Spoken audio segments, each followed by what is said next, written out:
Hello, hello, hola, bonjour, konnichiwa, sanu, aloha, marhaba, zinchao, ni hao, aloha, zadravo, zadrasi, salam, and namaste. Salute.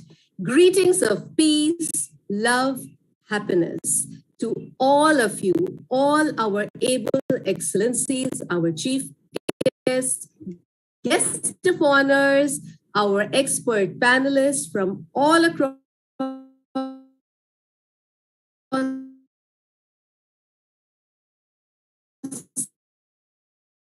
the globe, ladies, gentlemen, sisters, the United International Royal Council, and ladies and gentlemen, able excellencies,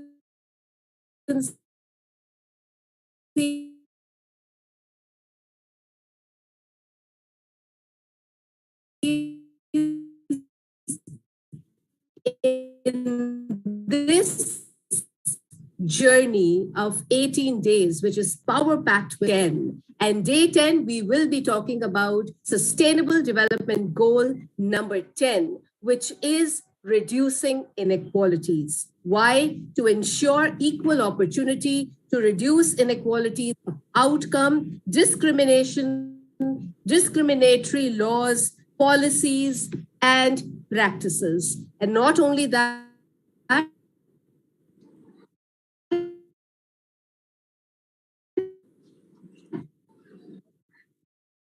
for promoting appropriate legislative this journey of learning and deliberation. Today, this lovely program, this evening of Power Pack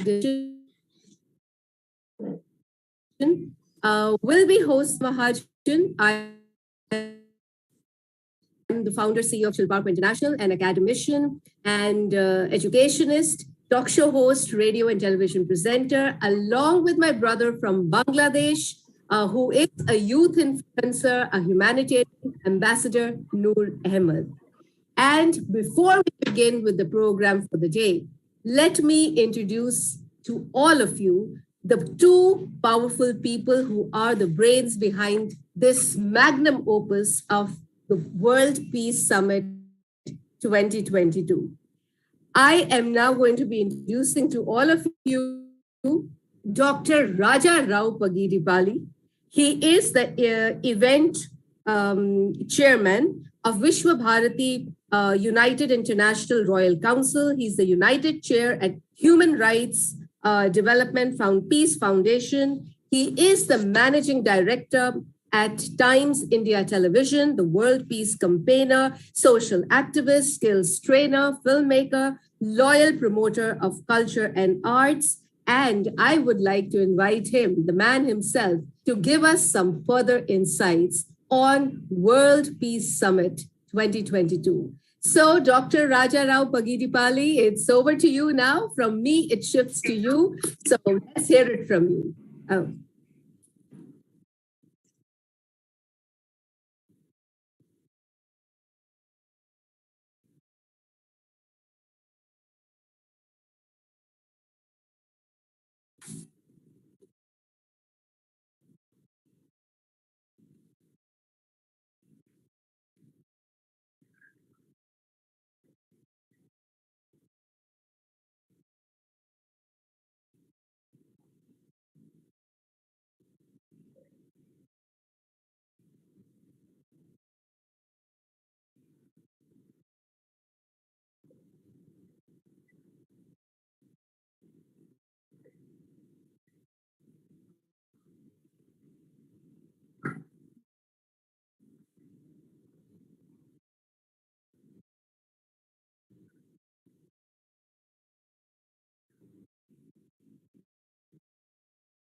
Thank you so much, Dr. Raja Rao Pagidipalli. That was awesome. And yes, uh, everything, it is your efforts, consistent efforts that we all are over here on this platform, sharing and deliberating. And definitely, we're going to be putting all these SDGs into action for sure, as you say it.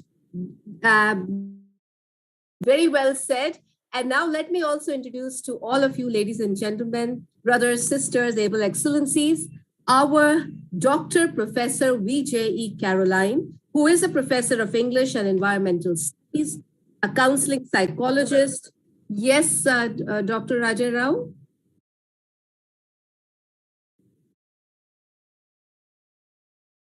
All right, all right, all right, all right. So I get it. So Brother Noor, it's over to you. Please do the honors.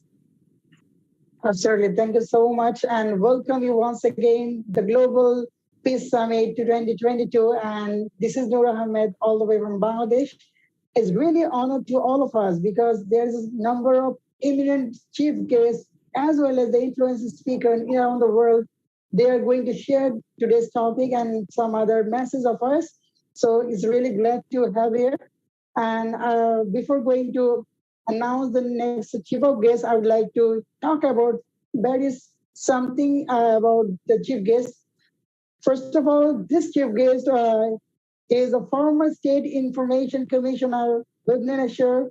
He is a grassroots and social activist almost 2 decades. He is definitely a youth influencer. He is a public policy advocate. He is a civil society leader. He is a governance accountability campaigner. Most importantly, he is the charismatic leader. So without further ado, I would like to call our chief guest of today, Dr. Sri Jagananda. Dear Honorable, floor is yours. Thank you. Thank you so much. I'm really delighted to be part of this gathering this evening to share some of my thoughts and ideas of how do we deal with the goal 10, especially reducing inequality within and among countries. I think, friends and colleagues, let me compliment you that, when the world is in big crisis, civil society has a big role. And all of you who are together here, we are trying to put our best brains, ideas, and at the same time, we are trying to arouse our collective energy to deal with the crisis head on. Actually. So compliments to each one of you, all of you, and together, I'm sure we can make a difference. Let me come back to the topic. When sustainable development, I have been working on the sustainable development goals. Before that, the Millennium Development Goals. Before the World Summit on, social development in 1995. Very, very seriously and very closely, actually. When we were working on the World Summit on Social Development, which happened in Copenhagen, that time we were looking at how do we look at poverty, unemployment, and social disintegration. These were the three areas which were given to us.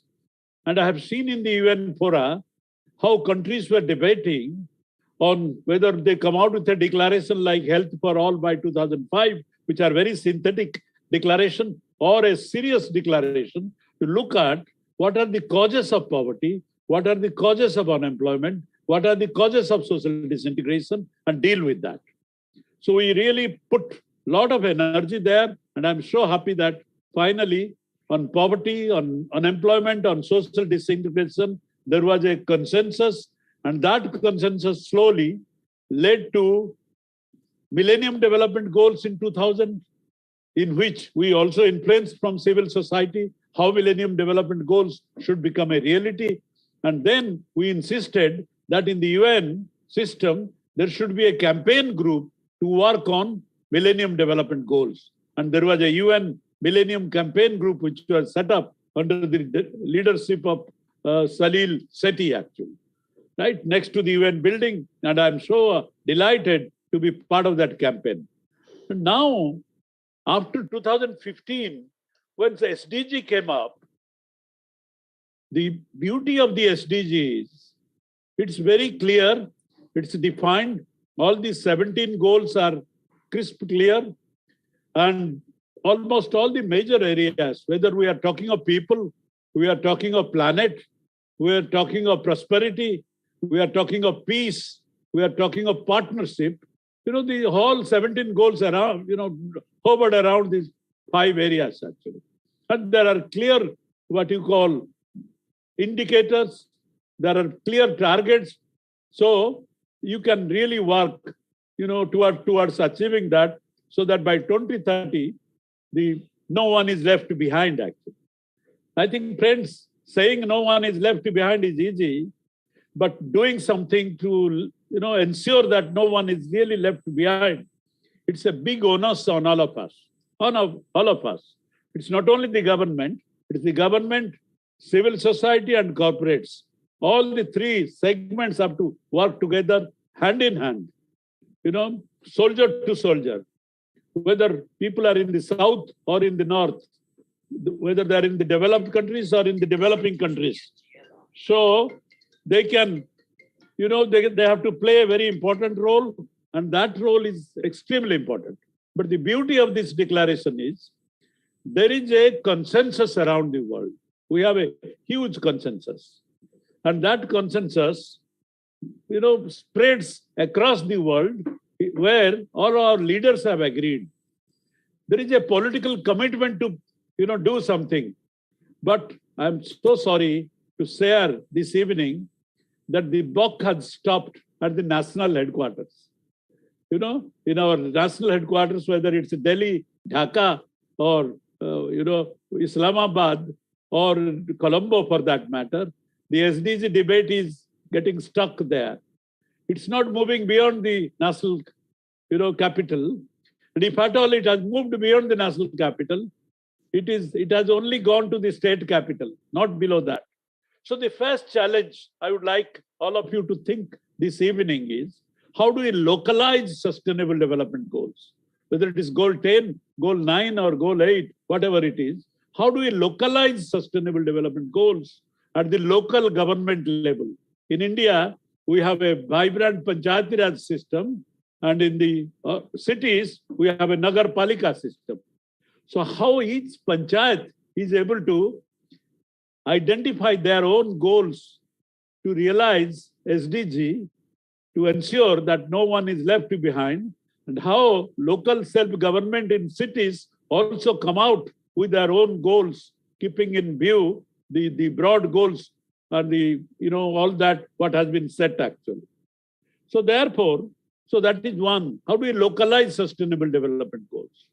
The second part, when we look at goal 10, reducing inequality, and when we look at the targets very clearly, first target 10.1 is reduce income inequalities. But friends, income inequalities, reducing that is not easy actually. It's a very tough job. I was looking at the India situation. In 2020, India's top 10% held close to 45% of the country's total national wealth. So the wealth is getting concentrated in few, and the trickle-down theory, which was propagated by our great economists after the liberalization, globalization, and all that, is really not working well actually. That is very, very clear. Money is getting stuck at some point of time. And at the other side, India is home to a quarter of all undernourished people worldwide actually. Malnutrition. I come from Odisha, where the situation of malnutrition is very acute. But if you see the surface of it, on the surface, we are very close to the national average. So anyone who looks at the data of Odisha, which is a small state, small province, will say we are doing extremely well on nutrition front and we are close to the national average. But friends, the devil is in the details. The devil is in the details. When we go a little deeper, one layer further, then you see 4 districts are doing extremely well and other almost 26 districts are almost close to sub-Saharan Africa. And unfortunately, all of them are in the tribal zone.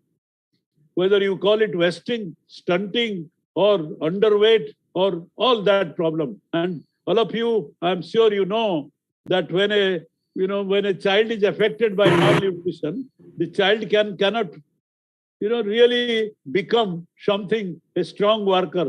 He will be weak all throughout his life. He will be, what you call, less intelligent all throughout his life. He will always fear to do some hard work. So that means we are producing lazy, citizens, and we are not able to deal with that. I also come from Odisha, where more than 60% of women are what you call anemic. When you see my mothers and my sisters anemic, when they produce a child, what kind of child will come out? Actually? The child is bound to be malnourished. Actually. The child is bound to be weak, maybe sometimes anemic. Actually. So therefore, when we talk of reduced income inequalities, we have to think, how do we really take care of the basic needs and basic services in a very decent way so that poor people are not, spending their time and resources for meeting their basic needs like education, like health, like drinking water, which are basic actually for sustenance of life. The second part of the story is, if we want to reduce inequality, and inequality is a cause, probably we have to identify the most vulnerable segment of the population. During COVID pandemic, we saw two things, which was mesmerizing for our country in India. That thing was thousands of people walking on the street for days together, walking and walking and walking. Many of them also died on the street. Many of them didn't see end of the day. And who were they? They were migrant workers. Migrant workers who had left their home out of distress. And when you see those distressed migrant workers, the whole country was spellbound. In our parliament, on the first day of the parliament after COVID, when a question was raised in the parliament to discuss, to the government to articulate how many number of distressed migrants are there in this country, our labor minister was spellbound. He had to remain silent, actually. He said, no, we are calculating, we will come back to you, because that data is not available. So the point I want to drive is, if there is malnutrition, we have to go to the disaggregated data to the district, sub-district level and identify the hot spots. Without identifying such hot spots, we'll not be able to deal with inequality and problems associated with inequality. The second aspect is the kind of vulnerable population, the poorest of the poor, the most vulnerable, which includes the distressed migrants, which includes sometimes women, which includes the child labor, sometimes which includes our tribal population, our indigenous communities. I think that is very, very important. Then the second target is universal access to social, economic, and political inclusion. I have been seeing very carefully in the panchayat system after the 73rd and 74th constitutional amendment in India. When we saw a panchayat, vibrant panchayat, the basic ingredient of that panchayat raj system is the Gram Sabha, the village assembly, which is the foundation of that decentralized governance. Today, I'm searching a good Gram Sabha in my search from village to village, from panchayat to panchayat. I think they don't exist. So how do you really ensure that democracy is not on false ground? If that is not done, then the socio-economic and political inclusion will not happen. Luckily, in my state, government has demarcated 50% of the seats for women. So one of the inequality can be addressed. At least 50% women leaders can come, which is a very good thing. But where are the women actually? When I go to the panchayats, when I go to the nagar palikas, bulk of the women have relegated that responsibility to their husbands or brothers actually. How do you really make women, realize that this is an opportunity to assert, this is an opportunity to demonstrate leadership, this is an opportunity to, bring that inequality to a halt and bring some equality between men and women. Then there are opportunities, the third target is ensure equal opportunities and end discrimination. Still now, in my state, in my country, and I'm sure in elsewhere in our region and in the world, there are certain castes, certain classes who are discriminated actually. They are not discrimination free. How do we ensure that, we have a real society which is with full of equality? And then how do we really promote social policies which brings equality in a big way? And then the treatment between various countries, between least developing countries and the developed countries, between the developing countries and the industrialized countries, between West and East, between South and North, between Africa and rest of the world. How do you really bridge this gap actually? We have seen during COVID how vaccination itself has created a huge, opened a new Pandora's box on discrimination actually. So therefore, I think, and that calls for goal number 17. So I'm jumping from goal number 10 to goal number 17 of the SDG, which is the partnership goal. If we do not have a proper partnership between rich countries and poor countries, between the richest countries and the least rich country and the poorer country, between North and South, partnership between the government and civil society, partnership between corporate bodies and the civil society, and partnership between bilateral and multilateral agencies and LDC countries, I'm sure we will, there will be a big problem. And I see in the target also, there is a target to deal with inequalities, that is reducing transaction costs for migrant remittances. Poor distressed migrants, when they send their money home, there is a big transaction cost involved there. How do you really recognize these problems? I think we can go on, but I don't want to really load you with a lot of information. But the point I want to drive is localizing sustainable development goals at the panchayat level is a critical need at this point of time.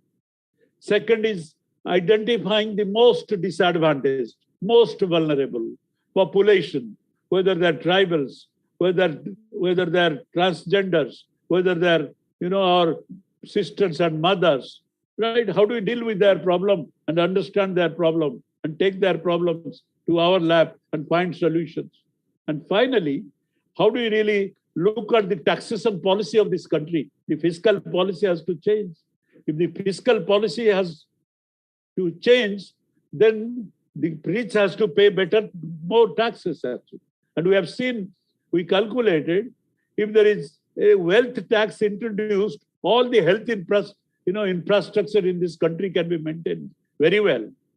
If there is 2% increase in the transaction tax for rich people, super rich people, our education program will be much better. So today, rich is not willing to pay and part with their, wealth. The poor is struggling. So then we survive, we continue and sustain the inequalities. So friends, before I close, let me appeal all of you who are part of the civil society, as part of the peace conclave, right? Participating in webinars is important. It's critical. But at the same time, taking the first step when we are out of the webinar is important. If we do not take the first step and we remain in the webinar world and every day evening we look for 7:30 webinar to talk about another goal, I'm sure inequality can never be dealt actually. So that calls for a resolution at this point of time. That calls for an active citizenship drive in this time, because the world has many citizens, but very few active citizens like you and me.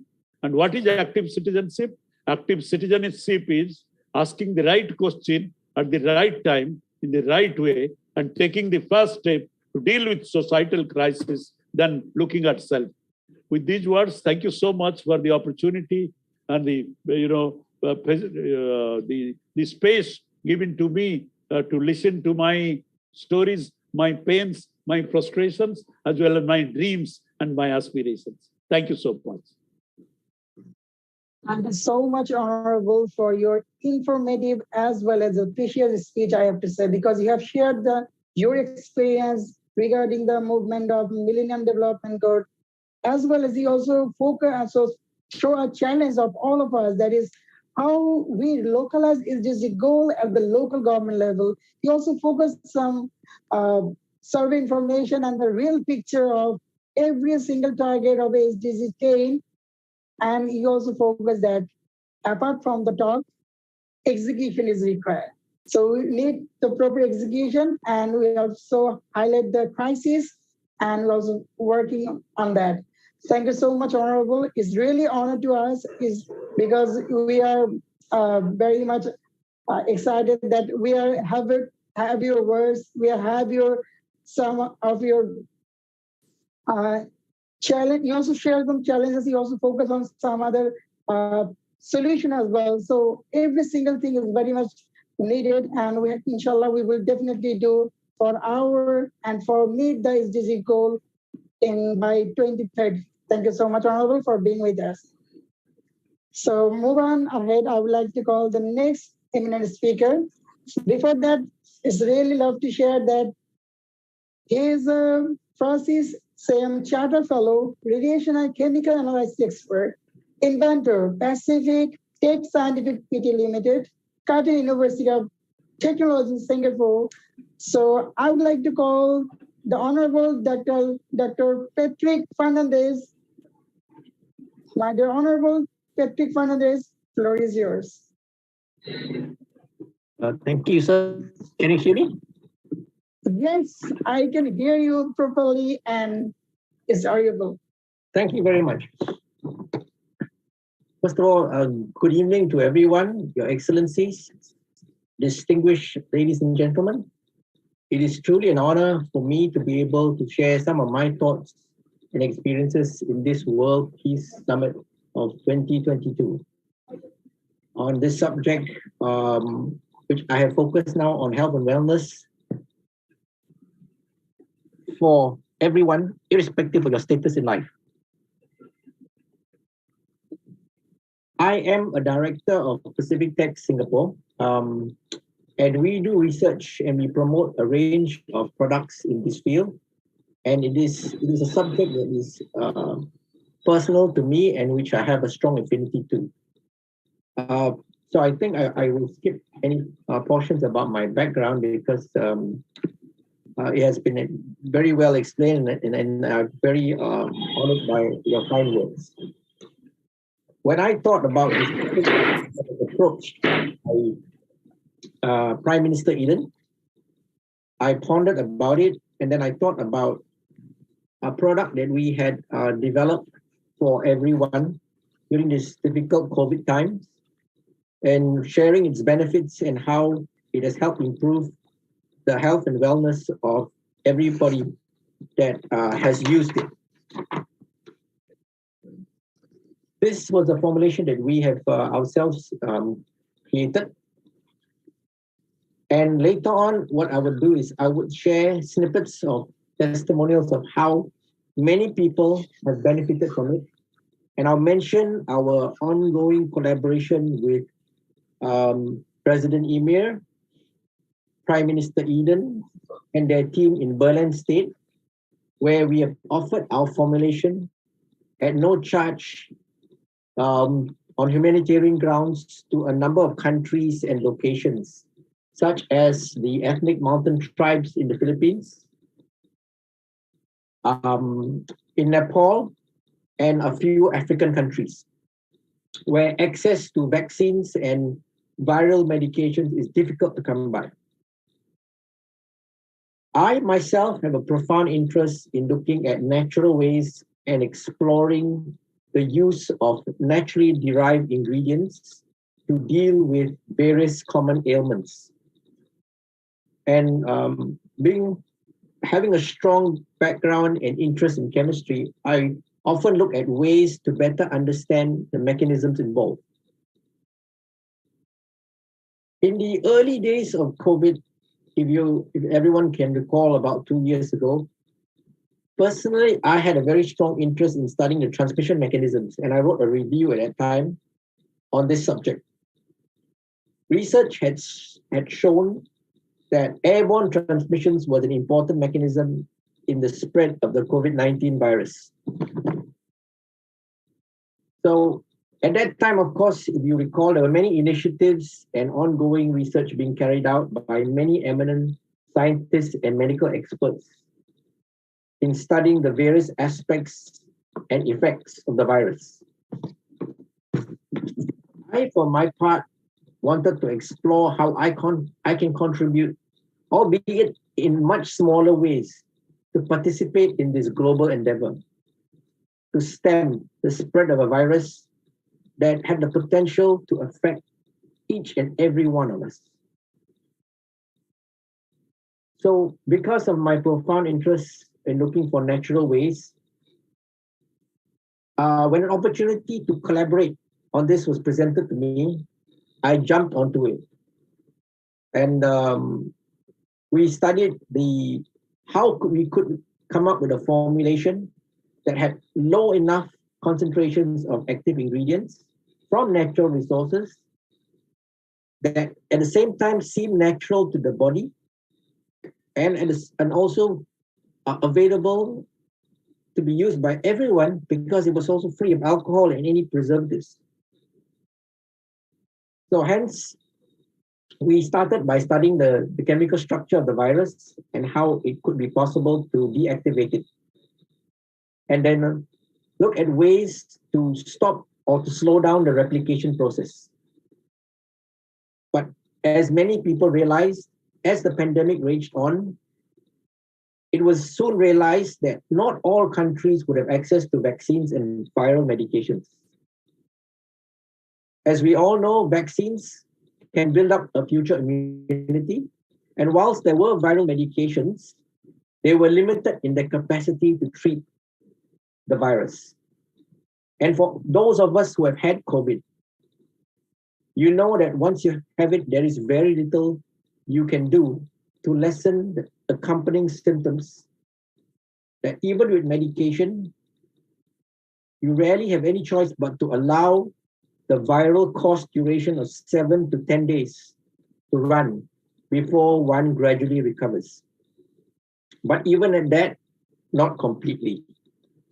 After much research and testing, we were able to formulate an iodine-based recipe, albeit at low concentrations, both in laboratory tests and on selective trials on COVID-positive patients, to be fast-acting and having complete alleviation of the symptoms.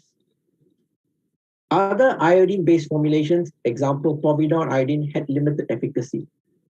Our results showed that our formulation could achieve much higher efficacy and much faster rates.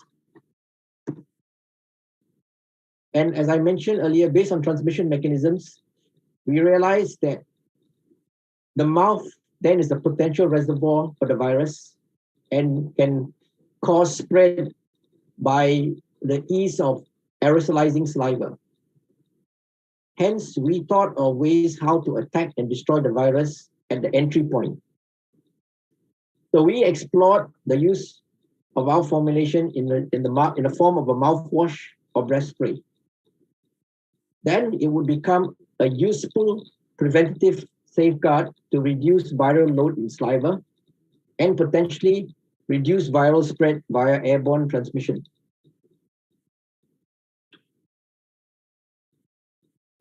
Using our knowledge of chemical mechanisms, we formulated a recipe that oxidizes the amino acids and nucleic acids in the virus, leading to the disruption of metabolic pathways and structural destabilization, causing irreversible damage.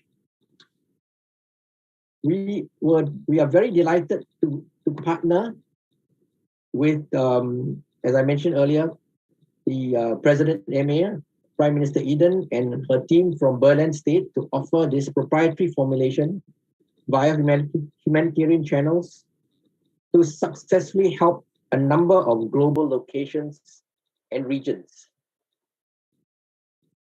So we approach, areas where it was difficult for vaccines to come by and to find viral medication. Let me just share my screen for a moment to show you. Will I be able to share my screen? Hello? The technical team just make the co-host of our honorable guest. Then he could share the screen. Okay. Disabled. I have a disabled message. I will just wait for a while. The Sure, technical team no will try to do that.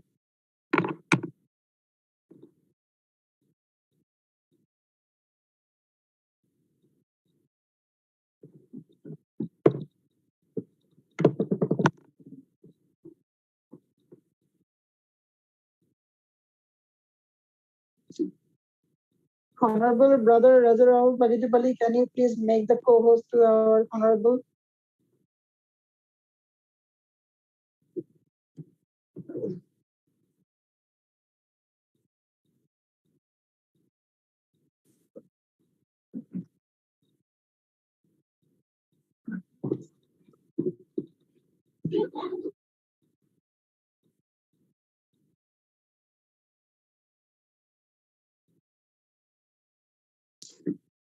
Honorable, actually, it's a kind of technical glitch. So you may continue. Whenever you have it, you can share the screen. I will let you know. Okay. Is it okay now? Honorable, I just want to say that you can proceed your speech.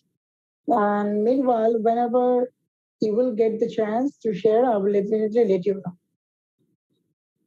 Okay. Okay, I can share my screen. All right. Thank That's you. right.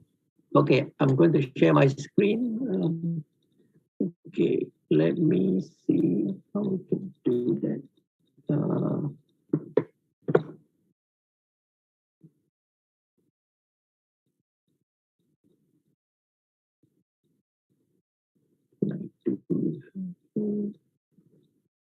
How can I close this? Okay. I'm not sure what's happening.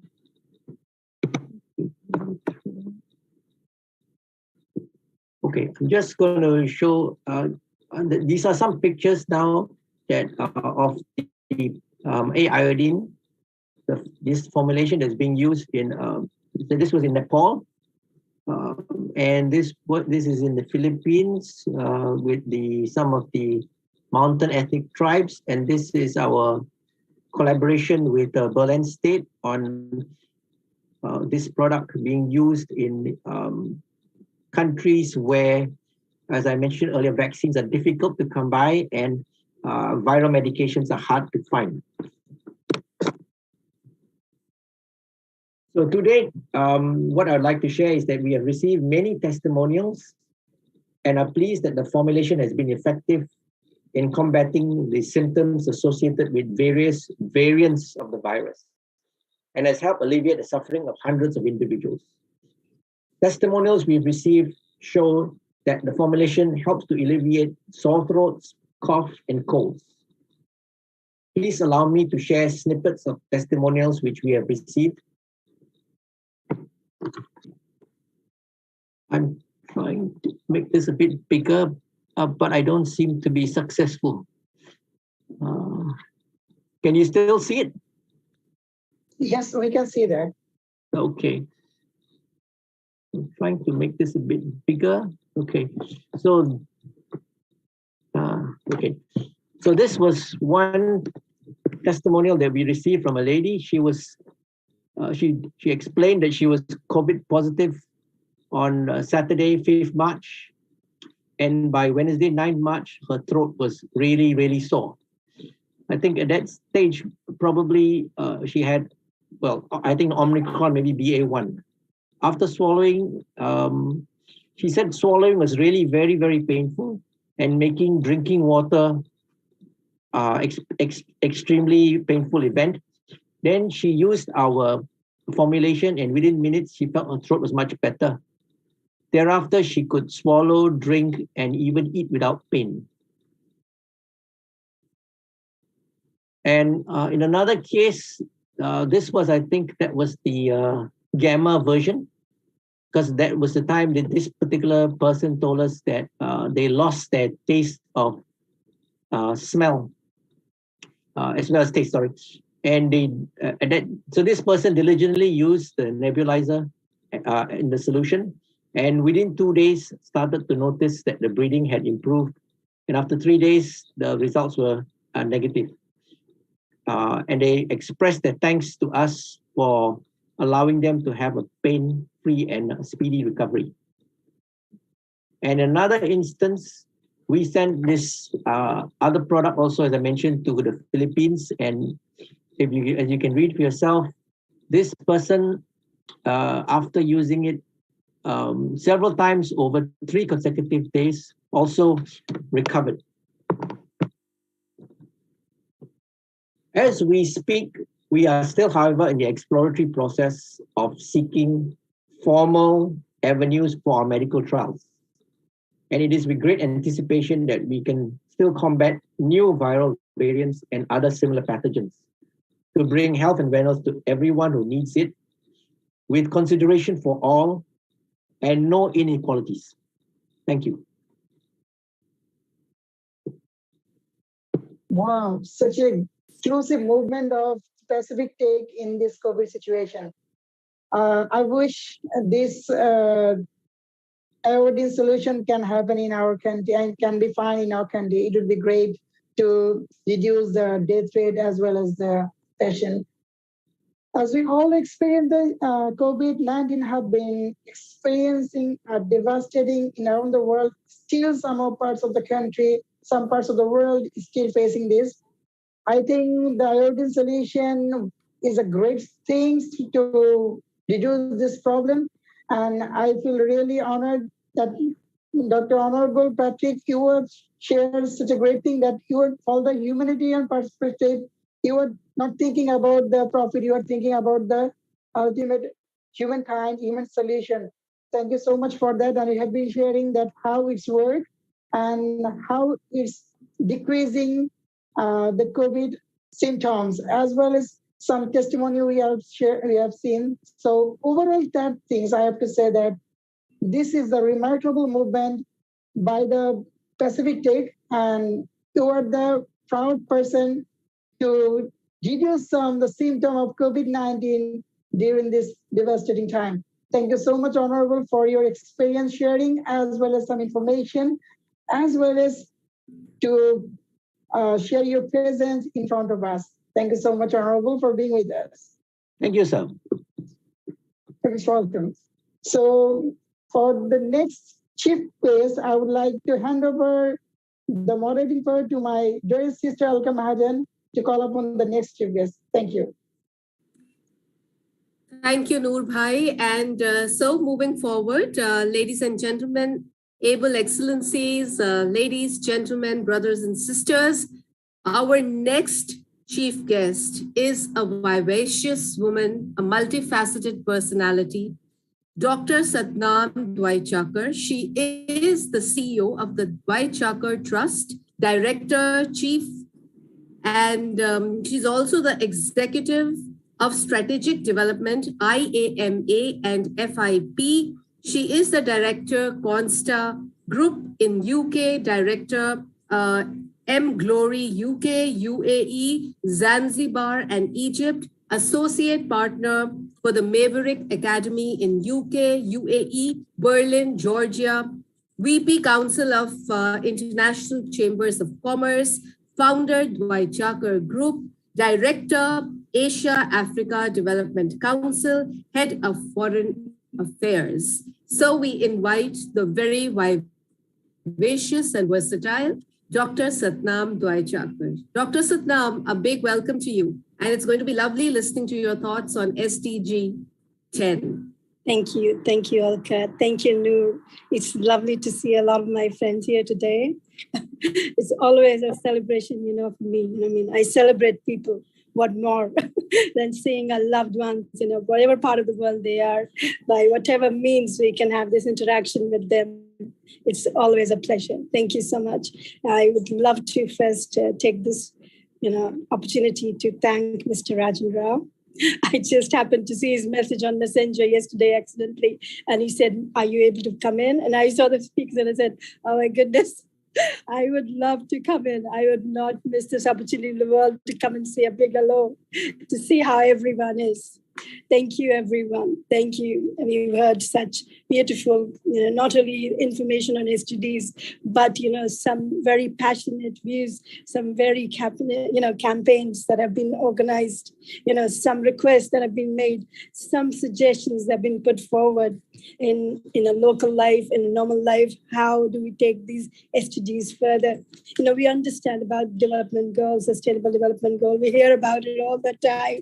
Now it's become a norm to talk about it because it's a fashion statement, more like, in the corporate world, if I'm not wrong. So we talk about something and we admire the person because they know a lot about it. Very rightly pointed by one of our friends, one of our chief guests, a couple of minutes ago when I heard them. He was like, let's not end it on the webinars, let's see what we are practically contributing towards it. So very rightly pointed. And I say exactly the same thing. I reiterate, I believe in the same thing, exactly the same thing. Every information is available on internet. People are very smart these days. Our kids, they grow up with the smart technologies. They know a lot more than what we would actually know in the age or whatever. What is so imperative that we at this stage take control in our hands. It's all about our responsibility. So exactly, we don't need to focus on the rights for now. 7 years already down the agenda, right? When the goals were established, it was adopted by 193 nations, unanimously. But we've only got another 7 years, right? And a lot to be actually attained. We hit the COVID. Unfortunately, now we've gone into these wars, Syria to start with. Now Ukraine's become a big problem, continuous problem. And why I say this is from personal experiences, because I've been working with the organizations on the borders. I've survived with those people. I've seen it, I witnessed it. So how more can you express that sorrow? How more can you express the unjust world? But where is it coming from? Who is the world? It's not about the governments or anyone else to look after these things. So it's a small thought that needs to be cultivated. So the responsibility has to come from within. If we're talking about inequalities, then it's our duty, Even an uneducated mother sitting at home, she can still raise her child, teaching the kids not to see the difference, not to differentiate between a girl and a boy child. So if we at home are treating the siblings, of various gender siblings, similar education or similar preference or treatment is given to them, this is what the child will absorb, because ultimately the kids are like sponges. The children are like sponges. They absorb whatever atmosphere they're put forward to. So it's in our upbringing somewhere is what we actually tend out to be. So the other thing is when the husband, they treating their wife, the way they treat their wife is exactly how the son would treat his wife. Do you know what I mean? So it's so much in our own upbringing. It's so much in our own actions. It's so much to change within our own selves, because it's very difficult to change the continents or the country segments. We have vast nations, so there's a lot of problems when you think about it. But we don't have to get overwhelmed with the problems. We have to look at baby steps of solutions. So baby steps of solution is just a point focus. You have to just focus on yourself and think, okay, as a person, where is my duty? Well, how can I contribute? If you don't know the answers, then exactly this is what the webinars are all about. The experts, they come together, and we borrow their brains, we borrow their expertise. We take lessons, we take lessons from their experiences, from whatever their achievements are, whatever their proposals are, they let out because they've gone through that. They've set an example, they've been a role model, they've worked through it. So thank you again. Like I said, the comeback, the take back from these webinars are we understand our duties. And every day, we contribute a little time just towards these agendas, not just sustainable goals, just as a human being to understand our own responsibilities and duties. Okay, fine. Just an example, a mere example. Okay, how would I do it? If I'm sitting at home or I'm trapped where I can't travel, what would I do if I cannot come out in the world and do something? Okay, whatever power you have in your hand, you have a smart technology, because I see now, even in India, in the rural parts of India or wherever, people don't have good clothes or good shoes, but they would still have a smartphone. So we've seen where the technology has gone and where the love for being active, socially active, present on social media, we've seen the vibes. So we accommodate all these powers that we have in our hands and utilize by bringing them as a force to change, to bring about the change. So we can share things, okay, some constructive things. We have to educate our kids. We can't give them, a carrot stick treatment. We cannot. At the moment, we cannot. They've gone too smart, so they're not going to understand when we teach them. But we have to inspire them by being a role model. We have to share something constructive. It still has to be entertaining, fine, but it doesn't have to be just off the block. Just they need to understand the responsibility. The future lies in the hands of the kids. They're the future, right? So if they are trained right, that is our only hope, because it's too far. You see, Winston Churchill, I remember, he once said that you never let go, and you never take a fight, and you don't use it. बहुत हैं. अब देखो ना पे यहाँ पे वो जो Sorry, you can continue. Sorry. It's okay. So I'm just saying, it's a fight worth fighting. It's the only one fight I would say worth fighting is the fight for the right cause. So you cannot stop fighting. That's, like I said, it's the only one fight that you inspire others by fighting. So I would close by just saying one slogan from Winston Churchill: never let good crisis go to waste. We've seen a lot has happened, and all we can do is create some creativity in our own mind, put that into action, and get on the job, because I think it's the time for action for all of us. So thank you so much for giving us this opportunity. Like always, it's a pleasure. It's so welcoming to see you, everyone. And Kalpana ji, Seema ji, Huyuma ji, a lot of other people, Rajnikant ji, thank you so much. It's such a pleasure to see you all. Thank you. Thank you. Thank you, Nir. Thank you. So thank you so much, Dr. Satnam. Very well said. I think that sustainable development is the peace policy of the future, and the need is to find solutions within ourselves. I think if we start focusing more on our responsibilities as responsible citizens, I'm sure, even if we take baby steps, but yes, we will get there surely and steadily. And that is what we need to focus on in order to make this planet a beautiful one. So thank you so much for that power-packed and very succinct and well-expressed thoughts. Thank you. And let's move over now. Brother Noor, would you like to now invite our next chief guest, please? Absolutely. So it's really privileged to call upon the next chief guest. Before that, it's really love to share that she is the women icon, women entrepreneur, motivational speaker, writer, author, and yes, executive director of the Fortune Solution Private Limited.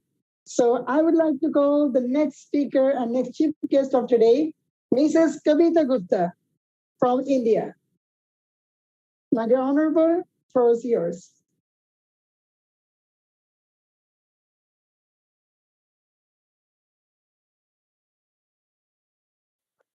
The Honorable Kavita Gupta, ma'am, are you there?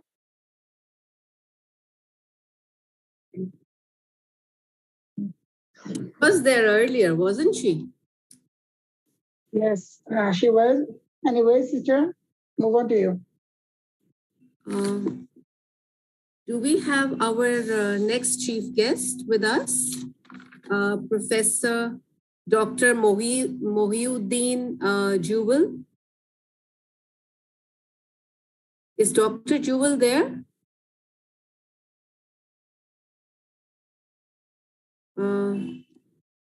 I don't think so. All right, so in that case, let's move forward and let's move on to our keynote panelists. But before that, I would like to invite our very own, another brain behind this World Peace Summit. I would like to invite our Dr. Professor VJE Caroline.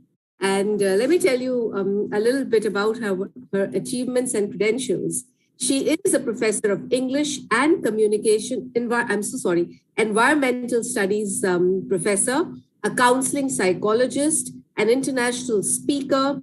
She is a faculty advisor for innovative and entrepreneur cell, the faculty advisor for the Engineers Without Borders, chairman of the Life Foundation, MD of the Vishwa Humanity United International Royal Council, soft skills trainer, television speaker, and also she will be here. She'll tell us a little more about, through insights, in fact, about the World Peace Summit and also about our future plans. So a big welcome to our very own Dr. Professor VJ Caroline. Dr. Caroline, we would love to hear from you and a big hello to you. Lovely to see you. Thank you. Thank you very much. Alka ma'am, thank you for inviting me. Good evening, good afternoon, and good morning to all the dignitaries, honorable chief guest, and honorable keynote speakers, and panel discussion speakers. Namaste. I'm Dr. Caroline. And already my introduction is given by Alka ma'am. So thank you once again, ma'am, for inviting me. Caroline madam, please give the sorry for that. Mr. Kavita Gupta now joining. But already she has left for the time schedule. No issue. So now she's joining after I call the phone. She's joining only 5 minutes because she's another meeting. So that please. I don't mind. Okay. Yeah, no. The chief guest is worried about that plus the time for that. Okay. To honor her. We will honor ma'am. Definitely we'll invite her. Okay, madam. Please carry on. Okay, thank you. Well, so I would like to call again that the women empower personality, motivational speaker, women entrepreneur, writer, author, and most importantly, the executive director of the Fortune Solution Private Limited. So I would like to call the honorable chief guest of today, Mrs. Kavita Gupta from India. So the honorable floor is yours.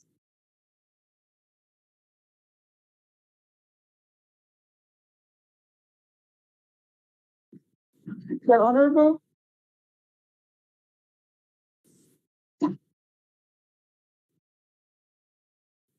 Just joining. Wait. Wait, joining. All right.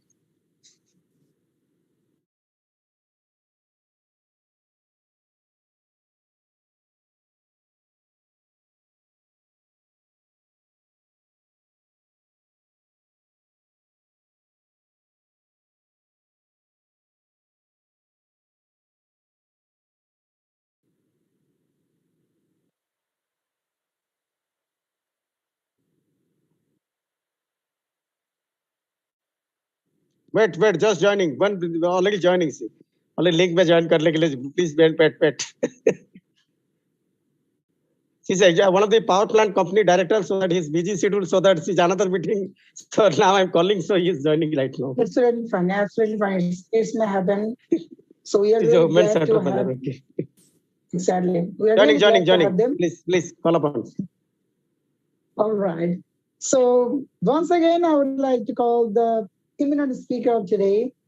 He is a women entrepreneur, motivational speaker, author, writer, and most importantly, executive director of the Fortune Solution Private Limited.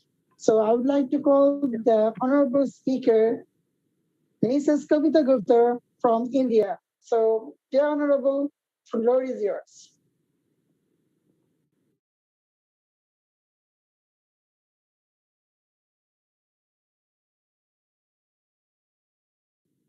Honorable, I can see you. Can you please, yes, can you please unmute yourself? Yes. Yeah. Good evening. Yes. Namaste to all. Perfect. Namaste. Yeah, there's another meeting. In fact, yeah, that's the reason I left. I have another meeting, but it's wonderful attending this, listening to these eminent speakers and a wonderful platform. I'm really grateful for this opportunity. Am I audible? Yeah. Hello. Am I audible? Yes, honorable, please go on. Yes. So being a meditation practitioner, a spiritual coach, I would just say a few things which I feel is important. And for my take for today's topic, reduce inequality within and among countries. So for me, reduce inequality within, I took it as reducing inequality from within means from myself. As I believe that maybe there are nations are many, but earth is one. Beings are many, but breath is one. Stars are many, but sky is one. Jewels are many, but gold is one. Even though there is disparity among ourselves, there are difference. There is a lot of difference between all of us. But that is also so beautiful. When we learn to accept everybody as they are, when we learn to respect everybody and love everybody, understanding that we are all one, we are all from the smallest ant to the biggest whale, and the human beings, we are all the creatures of one. Our Father, the Universal Father, the Supreme God is one who has created all of us as one. So we know that in spite of all the disparities, insimilarities, maybe there is difference, there is so many things which are not same, like the difference in income. Maybe there are so many disparities, but that's I believe that's also part of beauty if we accept it as it is. And to dispel the internal darkness of this individual ignorance, fear, and inequality, we need to raise our consciousness. The law of consciousness says that we need to raise our consciousness to know and realize our true self. And once we know that, we learn to respect everybody. Once we learn to live in soul consciousness, we understand that every human being, even the animal kingdom, all the animals, the plant kingdom, all are the wonderful part and parcel of this one universe. And when we witness our thoughts, when we silently watch our thoughts and raise our thoughts, knowing that my thoughts can create what I want. I am the co-creator of my reality. When I understand and learn this, all the barriers of religions, caste, creed, gender, all the inequalities becomes irrelevant when you know what you truly are. There's a great saying by Buddha, Appo Deepo Bhava, be a light unto yourself. When you ignite that passion, that light within yourself, when you light that lamp, then you get that consciousness, that awareness, and you become illuminated. And you can illuminate others also. To illuminate that, to fire that external lamp, we need four things, right? We need the container, we need oil, we need the wick, and we need the matchbox, right? We need four accessories to light that external lamp. Similarly, if we want to ignite that internal lamp of wisdom within ourselves to illuminate all the inequalities, then we also need four things. First is renunciation, that is vairagya. And vairagya or renunciation doesn't mean leaving the house going away from the house, from the family, but it is giving up all the evil qualities, giving away all the bad qualities and following up your positive virtues and moral values so that you learn to attach with detachment, you live a balanced life, you learn to follow the middle path, you learn to live in harmony, you develop that sacred thoughts, sacred words, and sacred actions. When there is harmony between our thoughts, words, and actions, we believe that we become one with everybody. When there's a harmony between individual within ourselves and within societies, then all the man-made barriers can vanish. So what four things we need is, first is renunciation, that is not leaving the house, not leaving anything, but living in the right way. You learn to live the art. And second is love. That is the oil, which we need to light the lamp. Oil, what is oil? Oil is the love. When we start loving everybody, love yourself, that's important. Respect yourself at the same time. Accept everybody as they are. Love everybody alike. Love all alike. Whatever you want for yourself, you start giving that. That's the law of giving and receiving. When we give what we want for ourselves, when we give love, we get love. This is the absolute law of nature. What we get, what we give, we get. It's like a boomerang effect.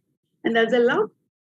Then third is concentration, focus. When we concentrate, we live our life mindfully with compassionate heart.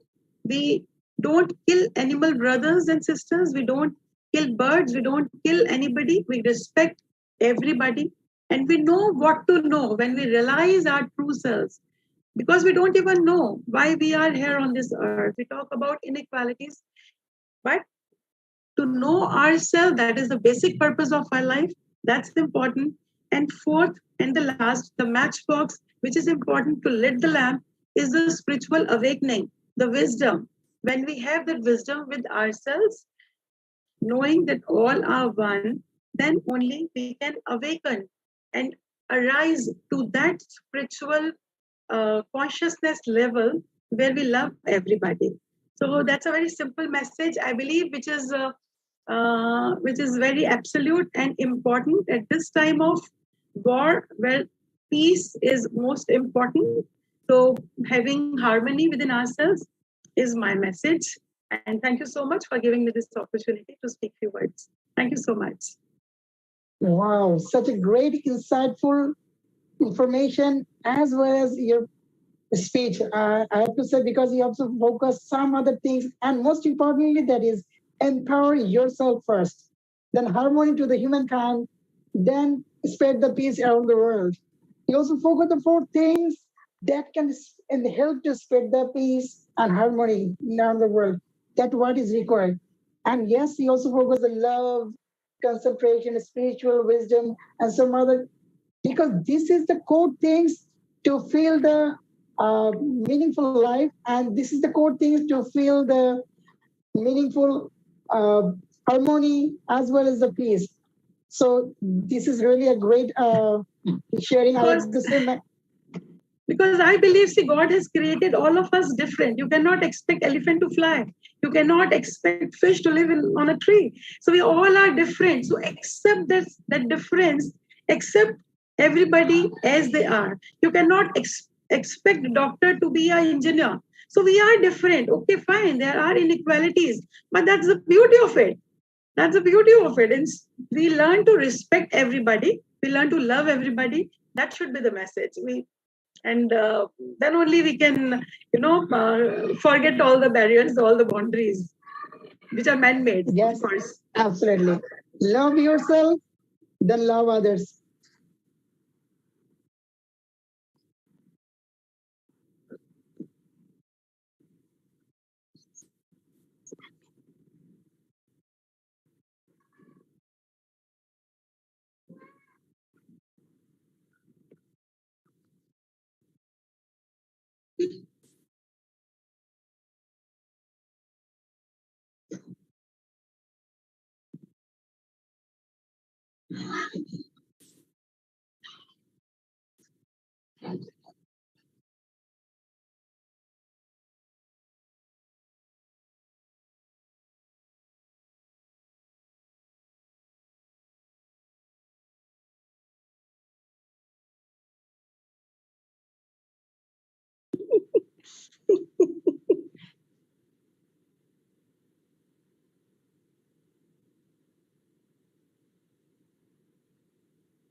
Absolutely. We are really honored to have them because all their words are very important and very empowerment because every single thing is very needed to exchange and to change our potential life and spread the peace around the world.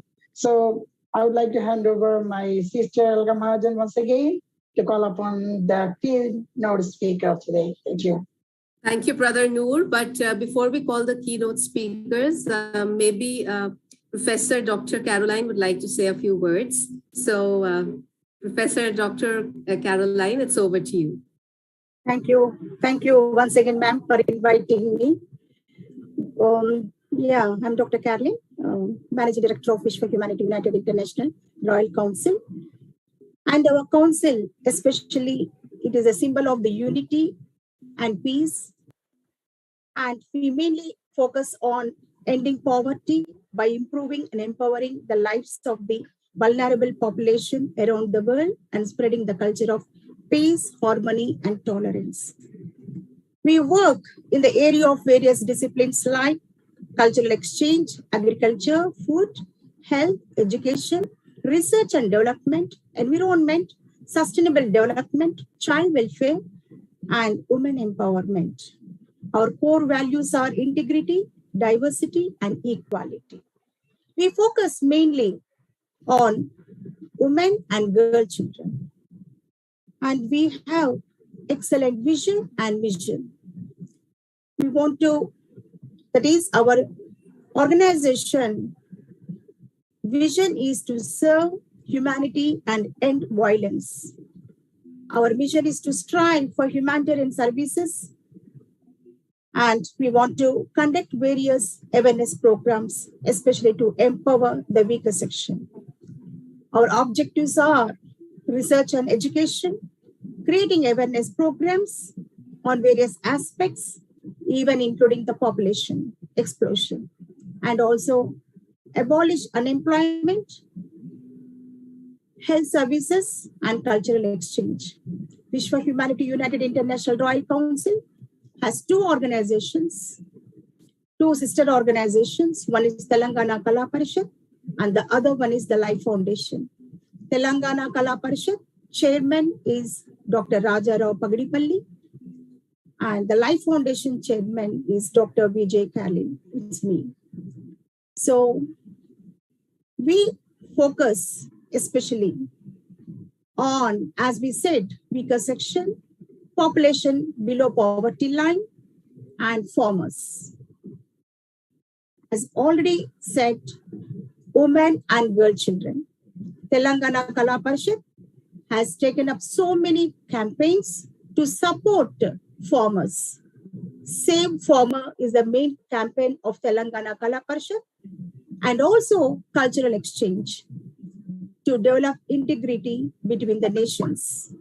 Cultural exchange helps to have good values among the citizens of different nations, and there will be great integrity, good relations between the nations, and in that way we can have or develop peace in the minds of the citizens of different nations and have a Vasudhaiva family. And the other focus of Telangana Kala Parishad is migrant workers. So during COVID time, as we have learned from the honorable speaker, that migrant workers faced a lot of trauma during the COVID and many lost their lives. So Dr. Rajarao Pagadipalli has taken the problems and issues and the conflicts and taken to the government to resolve the problems and accepted many memorandums and request letters he has passed on to the government, and immediately they accepted and supported the migrant workers. And the Life Foundation focus on weaker section and especially population under poverty line. And women and girl-centered organization it is to empower women. We have set up tailoring center, and also very soon we are going to establish various activities which support women economically. We are taking up the training sessions for women to empower, to be self-sufficient and economically strengthened. And also we want children to have good education. We have set up study centers in the slum, which is of 500 acres of place in Hyderabad. We adopted the slum center, some slums, and in Hyderabad, Saidabad colony, and we have set up study centers. We have taken up awareness programs among the people of slum, and we encourage them to join their children in our study center to have good education.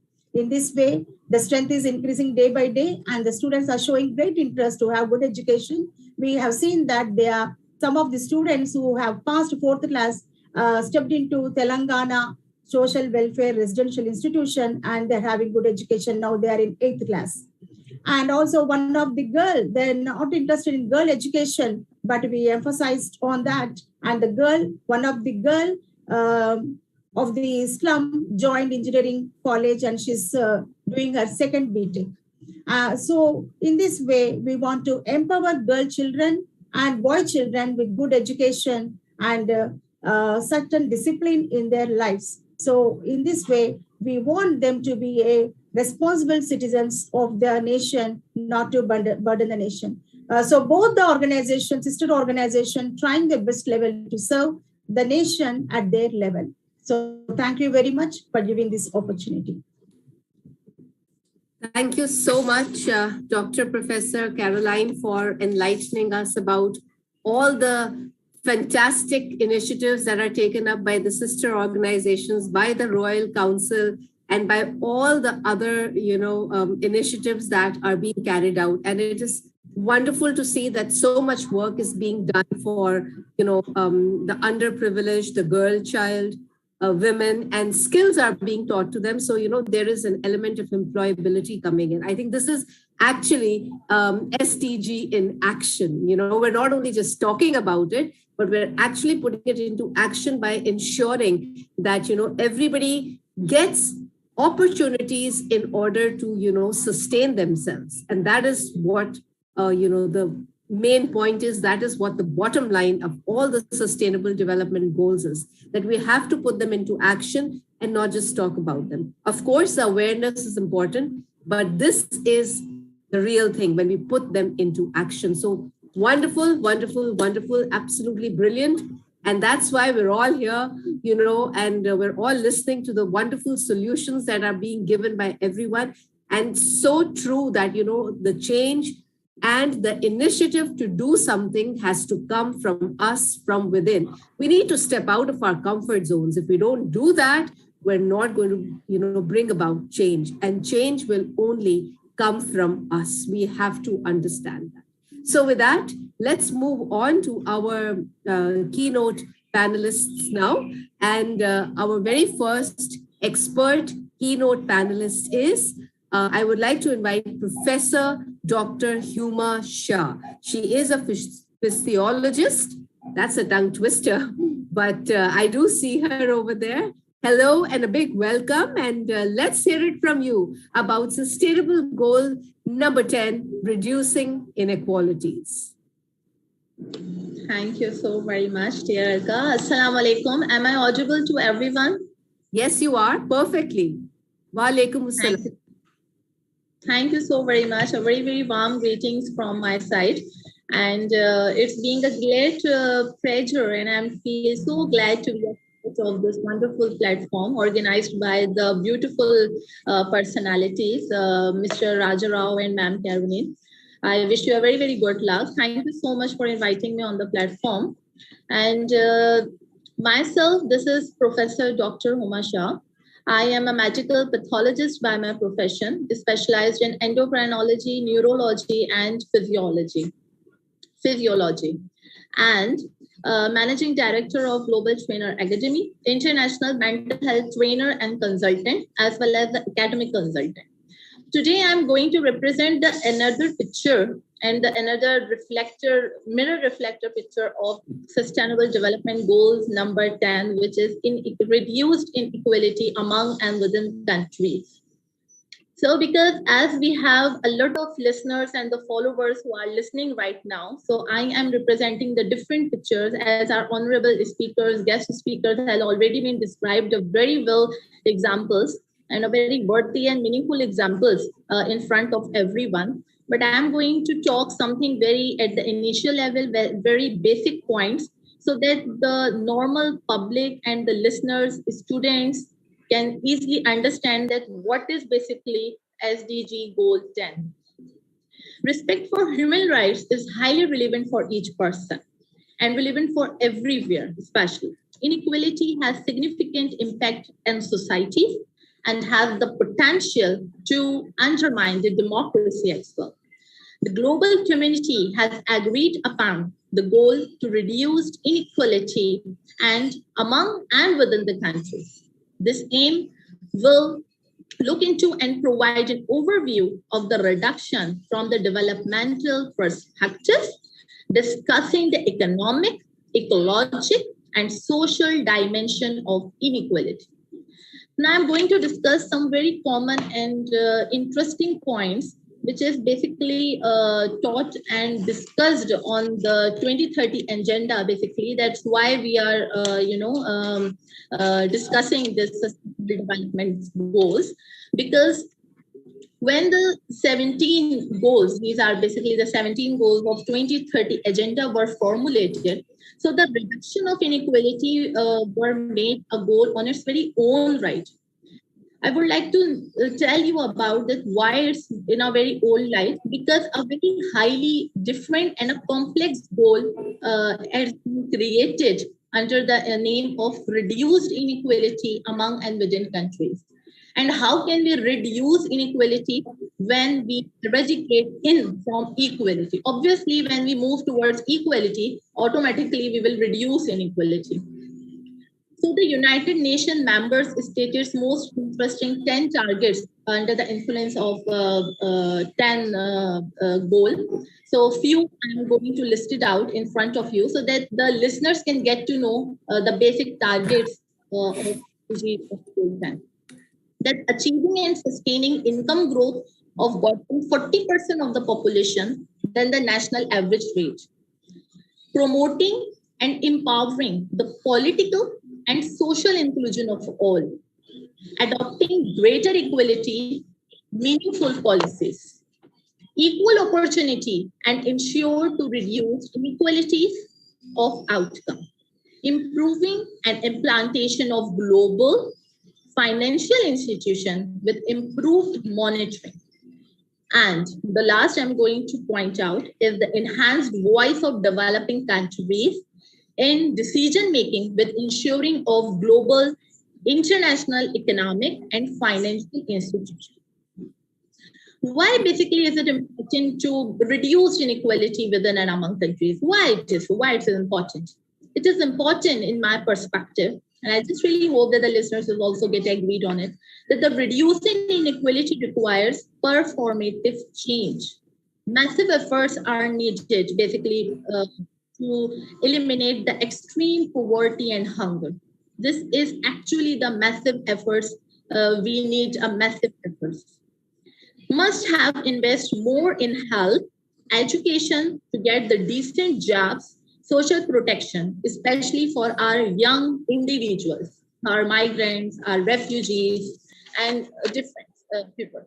How can we, forget about the students? Because students and the young youth can also play a very essential and a very key important role in sustainable development goal to reduce inequality. Because inequality comes under many circumstances. I am just sharing you that I would like to share this thing that to flourish a nation with equality and prosperity, peace must be available to everyone, regardless to gender, race, religious belief, and economic status in every class. And I think that you and me had already reduced inequality because we are here at the platform with out of any race, out of any class, any religious belief. We are at one platform. We are doing our work at our margin by the grace of God. So we should recognize the regional relative initiatives to protect and promote the rights of individuals and their countries as well. Social protection elements plays a very essential role in it, provides for enhancing regional platforms to promote the participation of women, children, youth, senior citizens, of course, and not to forget our disabled people as well, because disabled people face very inequality in our society from all over the globe. And I think that when every individual is self-sufficient to the entire world, obviously when energy are. Am I audible to you? Yes, yes, perfect. Perfect. You're muted now. Is it okay now? Yes, now it's okay. I'm sorry for the inconvenience.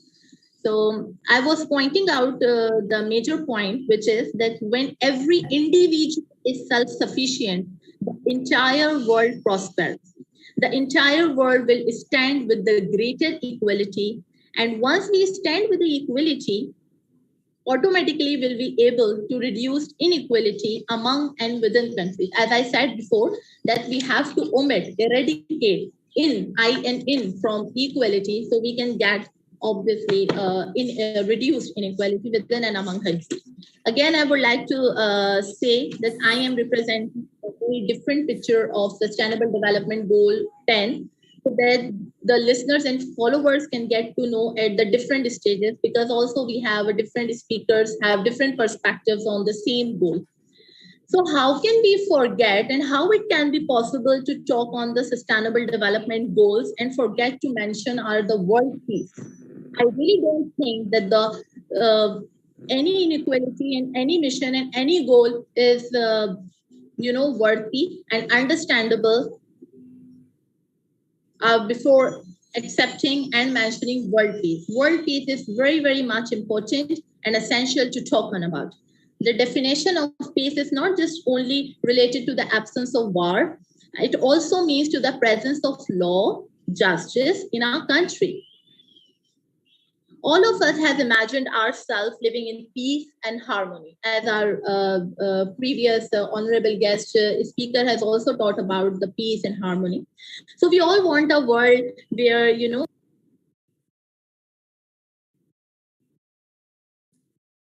You're muted again.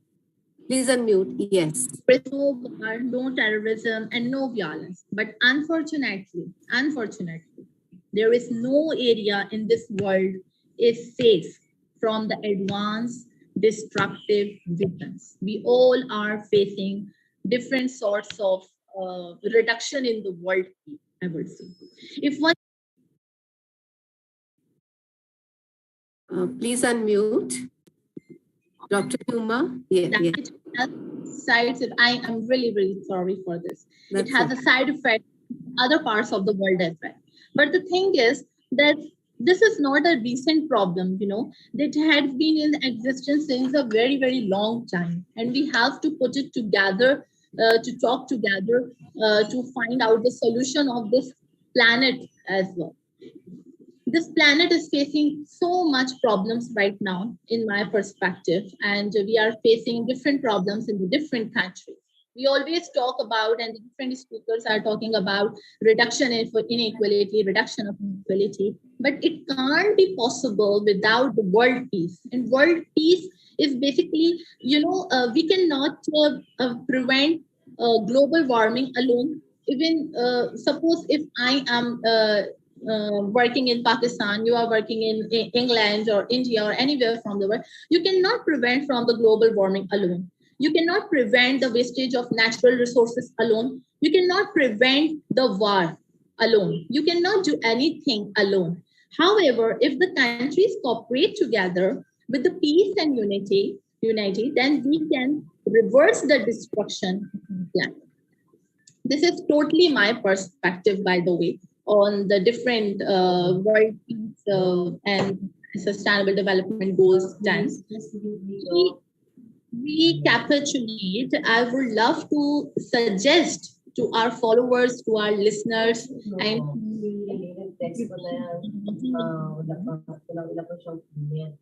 si Doc po, si Doc Smosa, na hinihintay po yung yung tungkol ba.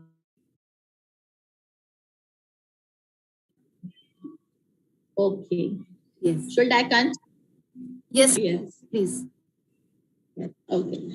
So, yes, thank you, sir. So to recapitulate, I would love to suggest that we should put all our differences aside and just cooperate without care, whether our neighbor is from different race, caste, or religion. We are the future of the country. And only then the world will become a happy place to live in peacefully. This is completely my thoughts on the world peace and sustainable development goals. I have pointed out the two basic points. One is on world peace and the second is on our goal, which we are celebrating today. And I would like to congratulate and thank to the desired authorities of this Royal Council, President and the Chairman, who continuously contributing, continuously efforting with the true dedication towards the society, and plays a very moral and a very meaningful role in the society to put and to gather all the countries. And I think in the final lines, I would like to say that you and me has already reduced the inequality, because we whatever we can do, we are doing, and whatever we can contribute to the society, and whatever we can achieve, wherever we can achieve our goal, and whatever we are contributing towards the society and humanity, towards the peace, towards the environment, towards all the goals who are headlighted in the sustainable development goals stated from the United Nations, we are doing our best. So I think that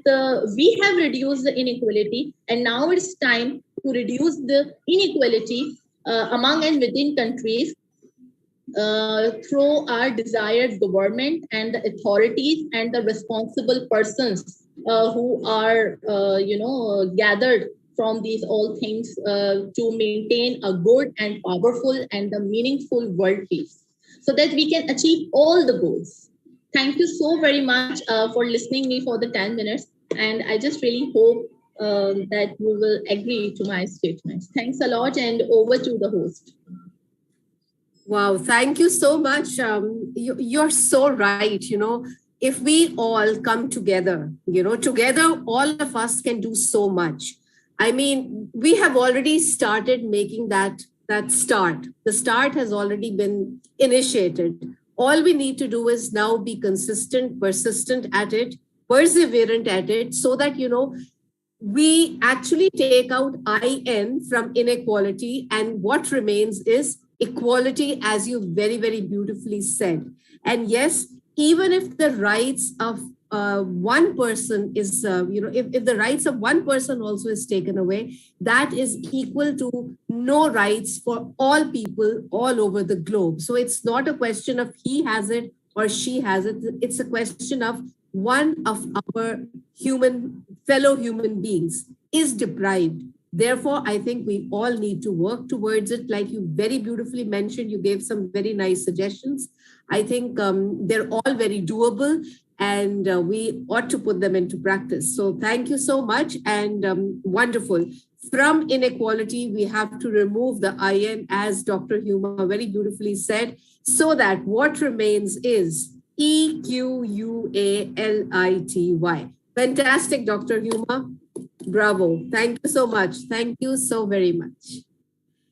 All right, able excellencies, ladies, gentlemen, brothers and sisters from all over the globe, let's move on to our very next keynote speaker. Our very next keynote speaker is Dr. Amiga Paul.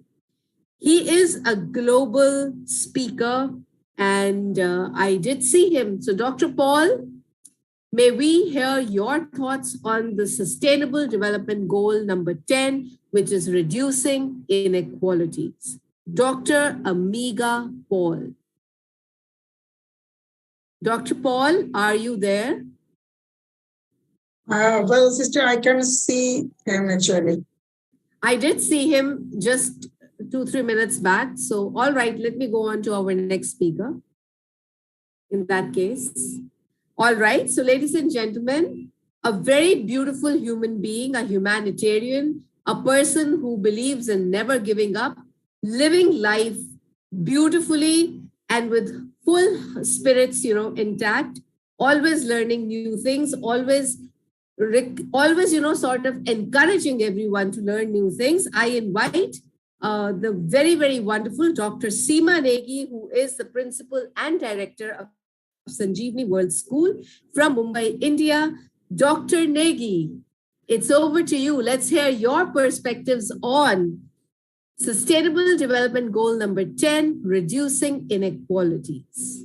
So first of all, good morning, good afternoon, good evening from whichever part of the world we are joining. And thank you, Alka, for such a wonderful, warm introduction.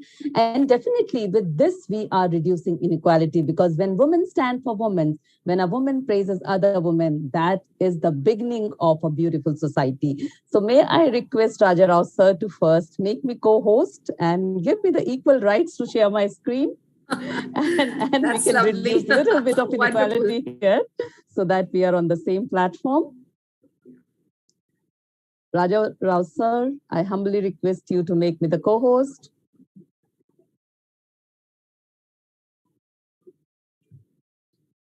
Are you able to do it, Dr. Negi? No, I need to be the co-host. Then only I'll be able to share my screen. I cannot do that. Raja Rao, may we request you to make Dr. Seema the co-host, please?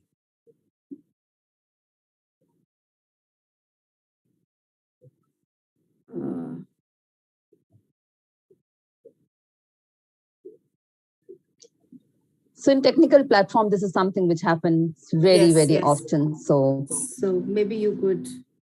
Ma'am, you start, okay? We'll convey the message to Raja Rao sir immediately. Yeah. Yes, okay, please, meanwhile, because you start it. All I need to show is a lot of infographics. So my PPT is all about infographics, wherein each and every picture says a story. As I firmly believe, and Dr. Alka also knows that, I believe that each and every human has a story.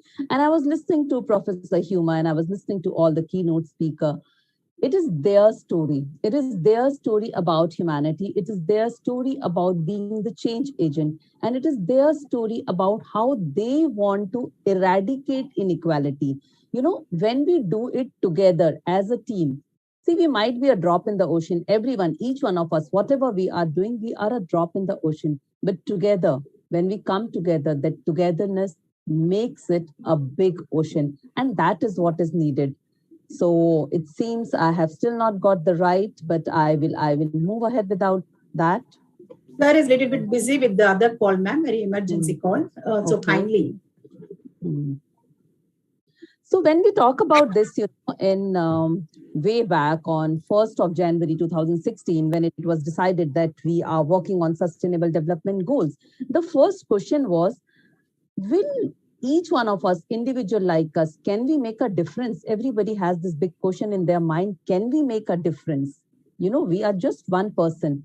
But yes, what we need to understand is change starts from each one of us. And seriously, every human on this earth, even the most indifferent, laziest person among us, is a part of the solution. That is what we need to believe in. Each one of us, we are a part of the solution.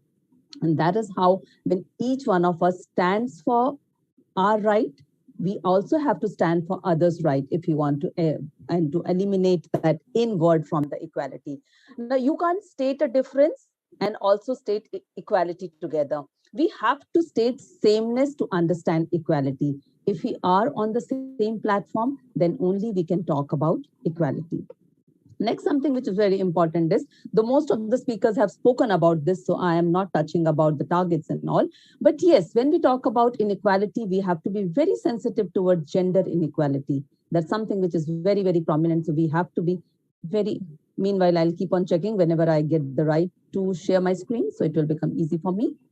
So when we talk about gender inequality, we need to understand that decision making shouldn't be that something which is only favoring men. Decision making should be equal for both, whether you are men or a woman. Then we need to also understand political inequality. So when we talk about political inequality, we need to ensure that law favors everyone, not that law is favoring to some group and not to other groups.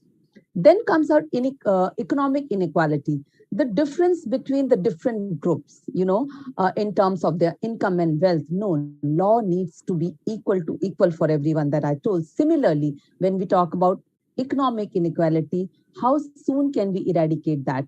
I don't know how many of you might have come across this beautiful news humanitarian deed by, I think, how many of you have heard about this Idli Amma?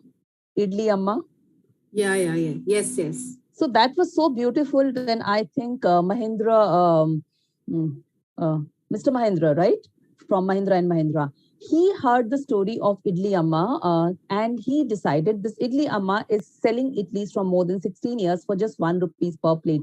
So he decided that he is going to give a house to her so that she can stay peacefully, comfortably, and then continue with the humanitarian deed that she is doing.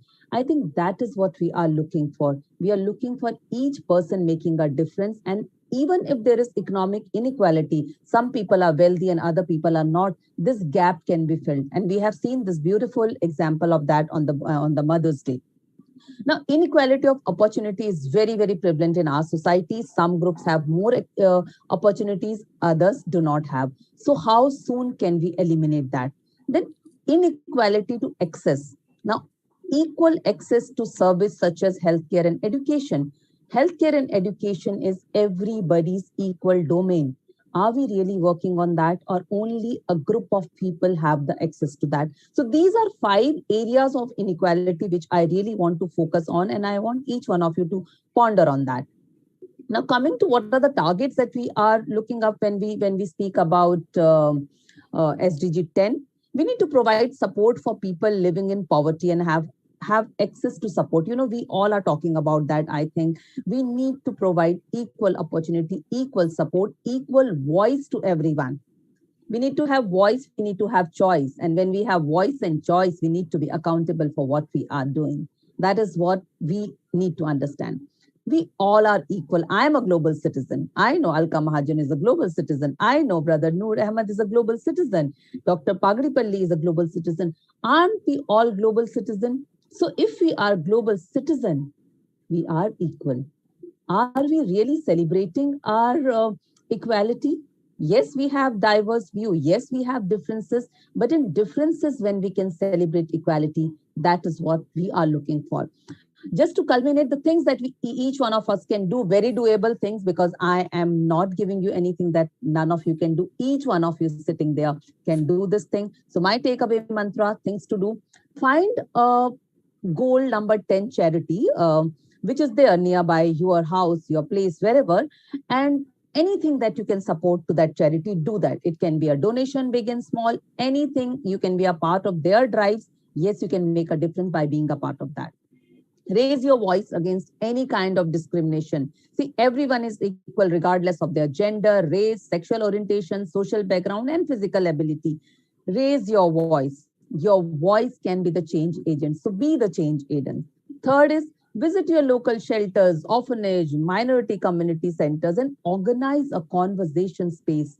I mean, it is very important that we need to communicate, we need to converse with each other so that we understand and we tell others also what are their rights and how you as a volunteer can make a difference. So be a part of that. Also find out companies where inclusivity is practiced. Check the list of companies that are inclusive, where there is no difference when it is minority or the person belongs to any ethical group or social background or sexual orientation. You need to find out those kind of organization and do promote them. These kind of organization give employment to everyone. These are the companies that you need to look for. And yes, do buy their products because they are doing something good. Each one of us, does everyone at your place of work have access to healthcare? Find out their rights and fight for that. We need to fight for that. Everybody needs to have equal right to healthcare. Pandemic has taught us we need to stand for each other, stand by each other, and stand with each other. Also, a very small thing that you can do is you can run a voting registration campaign. One of these issues of contributing to rising inequality is when there is nobody to represent people. That is why we say that, okay, there should be equal representation of people, of females in the parliament, or equal representation of backward classes in the parliament. So please fight for it. Understand that you are a voice and you can make a difference. So please be a part of the change-making system, be a part of the institutions which can bring the change. Support migrants and refugees in your community, volunteer in a local refugee camp, gather or donate the appliances, food, clothes, anything that is needed. Do that. When each one of us start doing the small things, I'm telling you, I'm not giving you something which is not doable. Do the small things. Small actions can make a big difference. Otherwise, we will keep on talking and we will not do anything. Last but not the least, stay informed. Follow your local news and stay in touch with the global goals, global news. Stay in touch with social media. See what is happening in the world, how you can bring what is happening in the world to your local market. Do that. And when can you do that? And when do you have to do that? Today, right now, start today. The early you start, the better world we are making for each one of us. So my dear friends, the answer to inequality can't be blindness. The answer to inequality is start doing your work and start it today. And to end with, I am giving you 5 spheres of peace. One is there should be social peace in the social domain, ecological peace in the ecological domain, institutional peace, political peace, and personal peace. When we follow that, we are, in a way, reducing inequality, and we are also practicing peace, because each one of us, we are a global citizen, and what we are looking for a peaceful world. A more equal world would be more peaceful world.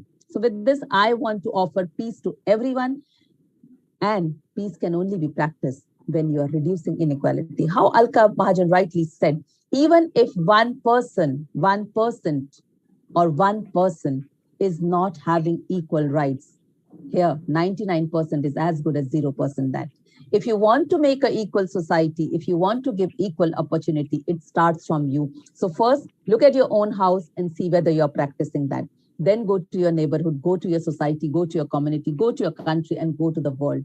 The world is a bigger stage to practice that. Thank you so much. Since I have got the screen sharing right, I will quickly show you. Yes, thank you so much. I will quickly show you some graphics, nothing else. I will show you some graphics, which, can you see my screen now? We can see the screen, but no graphic as yet. Is this the last slide that you are seeing?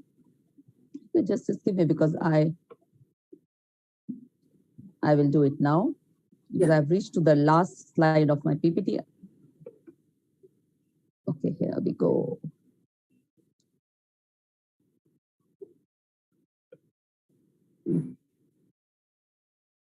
Is my screen visible now? Yes, now it is. Okay. So I don't have to say anything. I'm just showing you this. The world is not equal. Is that fair? This question you need to ask yourself. There's a beautiful, again, infographics about, I mean, I always love cartoons, you know, they have something to tell to each one of us, and we all love that. So we can make this world a better place if people living in poverty get support and access to economic growth. We already spoke about it. Law and practices do not discriminate against anybody. Disadvantaged and vulnerable people must be protected. Let's do it. People who leave one country and come to another country, when we go and we want to stay in any other country, don't we look for the warmth and welcome? Can't we do the same for others when they come to our country? Just focus on this, what is there on your screen. These images are so powerful, and imagery is always there to stay with us. I support goal 10. Do you? We must reduce inequality. How can we live in a society which has this kind of image? This can go past, this can be. I am a global citizen, as I told you, and we all are global citizens. That is why we are sitting here today, and we have people from all over the world who have joined us. Yes, we are all equal. And these were the steps that I gave you. And again, this is a very powerful image. The answer to inequality can't be blindness. It cannot be. And this is the 5 spheres that I gave you. Please take care of that. And yes, peace is there to stay. A peaceful world is what we are looking for. Thank you so much. Thank you, Dr. Rajarao Paglipalli. Thank you, Dr. Caroline. And thank you to the beautiful moderators of the day, Alka Mahajan and Brother Noor. You are doing a fabulous job. Thank you so much. Well, that was sure an energetic presentation. Oh, Dr. Rajarao would like to say something. Please go ahead, Dr. Rajarao.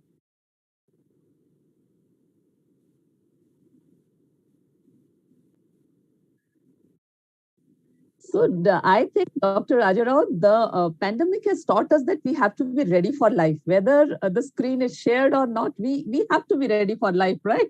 So, wonderful. So this is resilience. Thank you so much. Absolutely. You said it like, so beautifully when you're talking about all of us, each and every one of us being an agent of change. We're all agents of change. And if we need to bring about equality and remove the IN from this word, then we all need to work together. And again, it begins from small areas. Begin from your family, begin to the society, community, the country, and finally the entire global nation, because we're after all global citizens. That's absolutely right. Beautifully explained. I love the infographics, and incidentally, I also love cartoons and comics. I think, they make a very serious topic. You're able to understand it at a more humane level. And somehow, it gives you a thought that you ponder over, and then you realize to yourself that, yes, I've got to do something about it. Great points given when you talked about, those little things that just be aware about the local news, just give charity, small things. We have so many things at home, which I think are just lying there. Why can't someone else use it? Let's try to remove a little bit of the inequality by providing little things to people that we can. And I think this is not something which is very difficult to do, as Dr. Seema very beautifully said. And such energy and such passion about this, the entire thoughts that you were sharing. I think this is what brought in that breath of fresh air. So thank you so much, Dr. Negi. You were awesome. And yes, we women empowering women. Yes, why not? We all are unique and unstoppable. And I think we need to be a powerful voice, because only if we're a powerful voice can we make a choice, as my friend Dr. Negi said. So thank you so much. Lovely, lovely, lovely. And now, Brother Noor, it's over to you. Yes, you have shared all your words. I want to share something to my go ahead. Go ahead. Trust me, I really love to hear her words all the time, because all these words is so much decorative. Whenever you are there to hear, you will be definitely feel energetic, feel cherished, and feel like, yes, that should not be end. So this kind of things happening whenever I hear your words. Thank you so much. And I can thank you more, because this is more than that. I really love to hear from you, and inshallah, I will be there always. Thank you so much for being with us. Thank you. Thank you so much.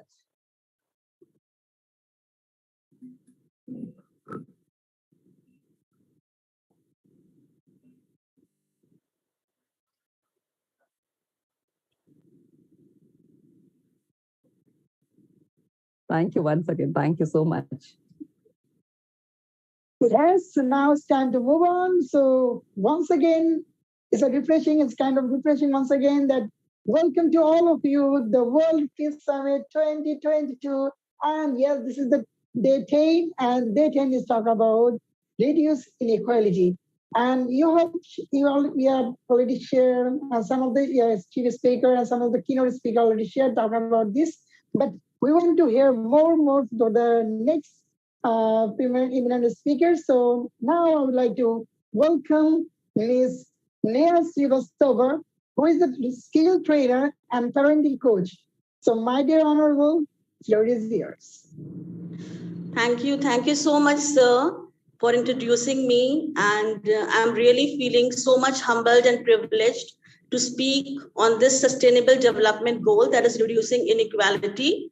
And I suppose means we have already heard with so many like proficient speakers, they have told so many things we have learned about reducing inequality. So I'll be sharing some of my information, and I suppose it is going to help you all people. So inequality, I'll be starting with inequality. What do we understand about the term inequality? It is like unequal treatment to be given to the individuals who is living in the society, in the group of society. When the unequal treatment is given to them, that is called inequality. And we are going to reduce this inequality. But how?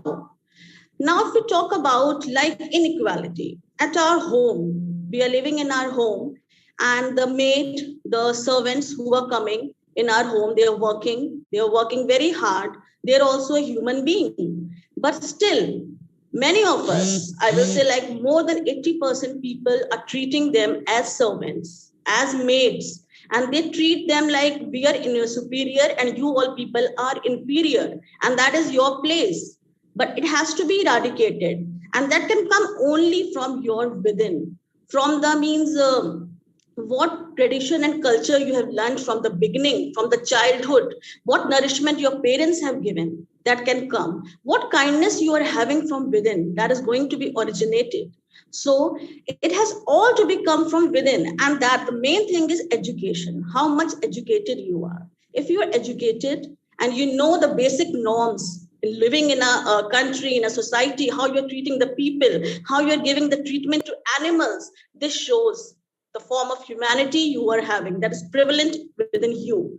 So if I talk, suppose a maid is coming in my home, okay, and she's not well, I'm giving her a good treatment, she's also going to respect me. So here I am not creating any kind of inequality. It is called equality. I'm treating her as equal. Yes, you are a human being, I am a human being, and we both are equal. So we all, means in India and everywhere, we all have to create this inequality, and we have to reduce the inequality term.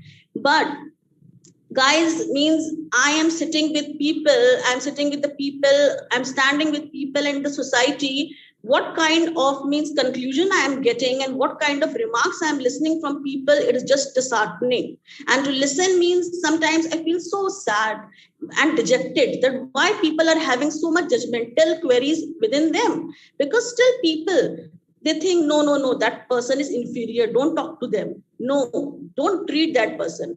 These all things are still within people, and they have to change themselves, and we can't change themselves. They have to change themselves, means they have to change themselves only. We can't do anything. So I would like to go to my, like, these inequalities has been categorized into different groups. If I talk about first, social inequality, which I have told you already, that people are still treating other people as inferior in terms of caste, creed, religion, that is very, very wrong thing, and we all have to learn and we have to correct it. So social inequality, there are so many people who are living in rural areas. If we talk about children, if we talk about females, if we talk about men, they are so much, means if we talk about, I say children, they are so talented. They are knowing so many things which we also don't know. means they are good in singing, they are good in dancing, but their talent are not being seen. They are not being given as a priority. Why? Because they are poor. They are living in rural areas. They are the son, they are the daughter of some poor maid, some poor servant. That's why they are treated as like them. But see what the talent they are having. But how we are going to showcase this talent? How it is going to come forward? We the people. When we will spread this awareness in the society, then only these people are going to come forward and make the society a better place. So my first point, I would like to give this example. We have seen so many cases. A small boy he's so good in playing cricket, but he is not given a priority. He is always seen inferior. His talent has been discarded. Why? Just because of this inequality? Just because he's poor? Just because he is not coming from a good background? No, we should start flourishing his talent and start making him come forward and start reducing this inequality. And this is going to come just from we people. We people have to change the society, and then only all these inequalities is going to reduce. Now, I have talked about the social inequality. Now, if we come about gender inequality, yes, men and women, boys and girls. The gender inequality we are seeing from a very early age, from the childhood itself, that how much men and boys are given a preference and priority. Means in so many families, like boys are given so much preference and girls are not given that much preference. So why this inequality? And till now, we are saying that we are changing the world and we have become so much advanced. No, but still this inequality is there in each and every family. I suppose there are some families who has been advanced, means girls are given priority. There are families, but still in some of the families, girls are still seen, they have been discarded of their talents, and they want to showcase, I am good in this career, I want to just work on this career, I want to work on this job, I want to just go abroad, I want to learn something, but still their talent is not being seen as compared to boys. And when we say like sports, they're so good in sports, but still like boys are given more preference in sports and compared to girls. So all these inequalities we all have to when this is going to end, then only this reduced inequality point is going to cut down. So men and women, if we say women are so talented and men are also talented, but after marriage, if we talk about women, their ambition, their career is not seen as a priority. Suppose they want to work, they want to do their job, but they're not allowed to do. Suppose they want to go outside to the party, no, they can't go. You can't be independent. Why is this like that so? Because this inequality is there. When the word inequality is there, this is going to be just go in the long run, not going to curb this. So we all are making attempts. We are educating others, we are spreading awareness, but still it has to work for the long run. Then only these all inequalities is going to cut down. So as I have talked about gender inequality, how much women are making measures, but still their priority is not being seen as compared to men. He's working so hard, he is earning a lot of money, but why female women are not seen she's working also and she's taking care of household chores and she's taking care of their children also and she's doing multitasking, but still her quality is not being seen as a priority as compared to men and boys. So the second inequality I've talked about, and it is still we are all of facing. Third, I would like to talk about the opportunity inequality. Opportunity nowadays I am seeing how much talent you have, but suppose there is one opportunity, there's one vacancy, but that person has given some source or reference, then that person is going to get that bigger job, and the person who is having so much talent is not able to get that job just because of that reference. So this is such a wrong thing which I am seeing, and I'm really shocked to see this in corporates. If we talk about in school, if we talk about in Bollywood, if we see this nepotism word itself is the person who is having a high background, the family, the father his father is good, is rich, he's in politics, the children is themselves, they're getting the reference, they're getting the source, and they are getting good job. But what about the talent? The person who is having, I am having such good talent, but my talent is not being seen. I'm just sitting idle. Why? Because the word opportunity inequality, because the reference, it already has been sold in offices. So many workers, they're working day and night hard. But what is happening means, suppose one vacancy has come and someone has put a good source of some minister, of some like bigger superior power, that vacancy has been filled down. So what will happen? That person who has worked so hard.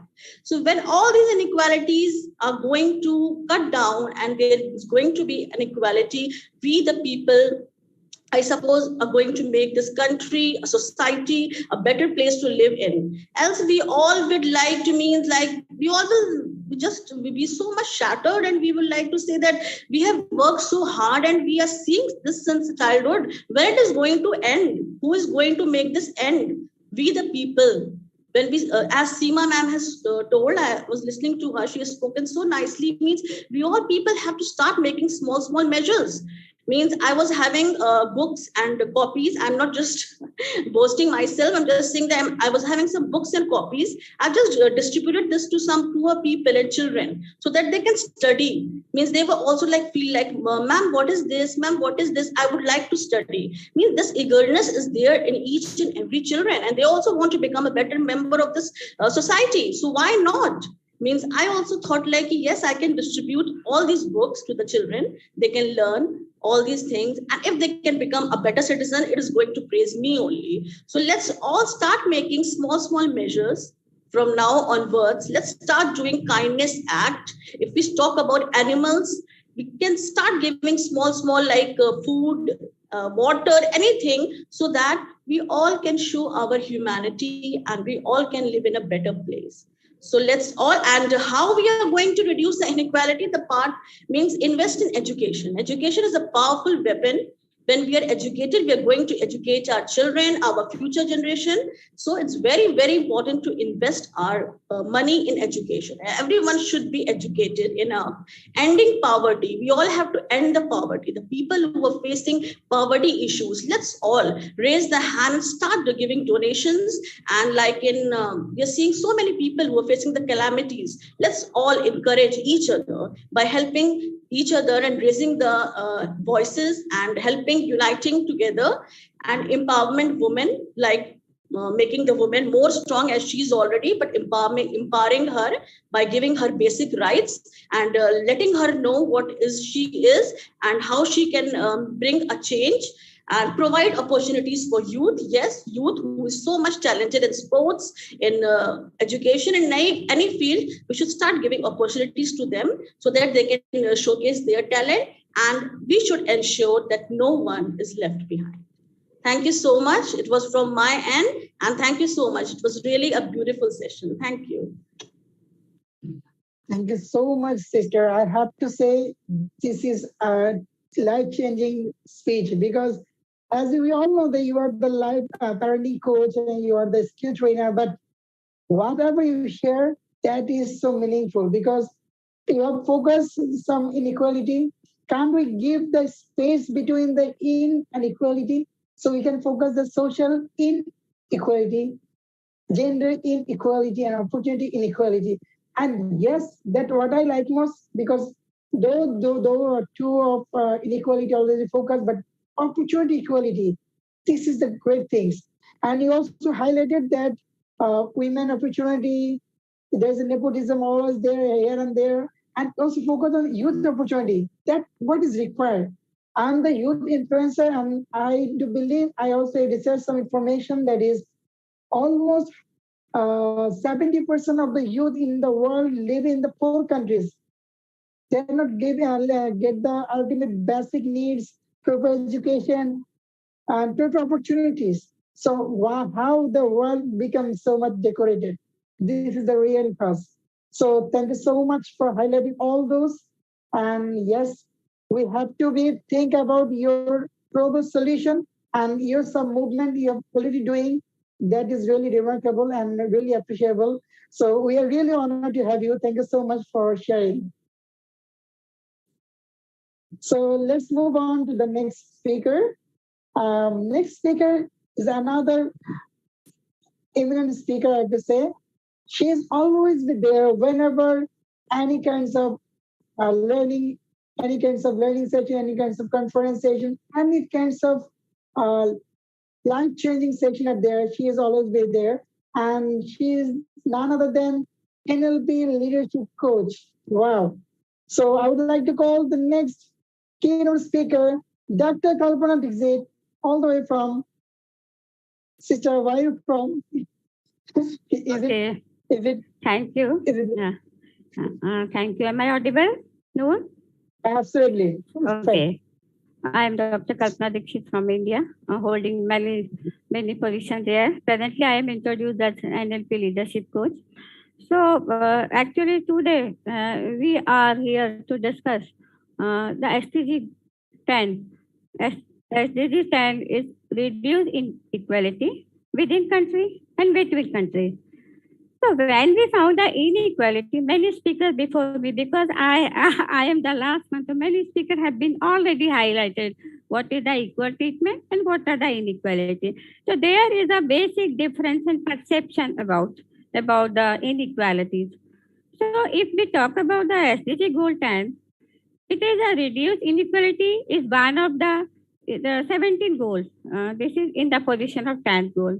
And according to UN definition, ensure equal opportunity and reduce inequalities of outcomes, including by eliminating discriminations, laws, policies, and practices, and promoting appropriate legislation, policy, and action in this regard.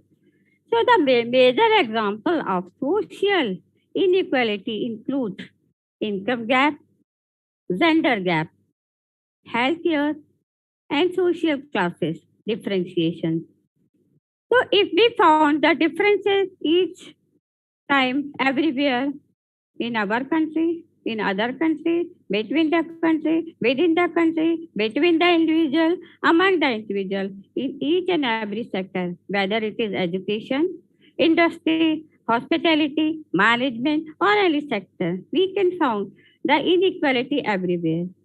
So if we speak about the SDG goal 10, it has already 10 targets, which you have all must be aware about that. The target number 10.1, 10.2, 10.5, 10A, B, and C. This is highlighted. What this is highlighted? The economic inequality. And the target 10.3, 10.2 is highlighted. What it is highlighted? The political inequality.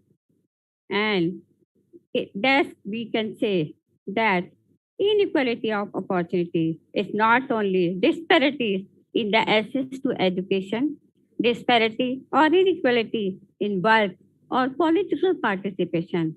Furthermore, it acknowledges that inequality are represented by all countries, not only developing or developed. Each and every country has some type of inequality in the world. So if we talk about the inequality within the country, so what we find that high levels of inequality that will harm society in many ways. How can it will harm? They can have the social cohesion. They can disturb the social cohesion, result in lost opportunities for many, and reduce social trust in the institution and the individual of the institution. And technological innovation and financial globalization is one of the major impact of this inequality. How and why?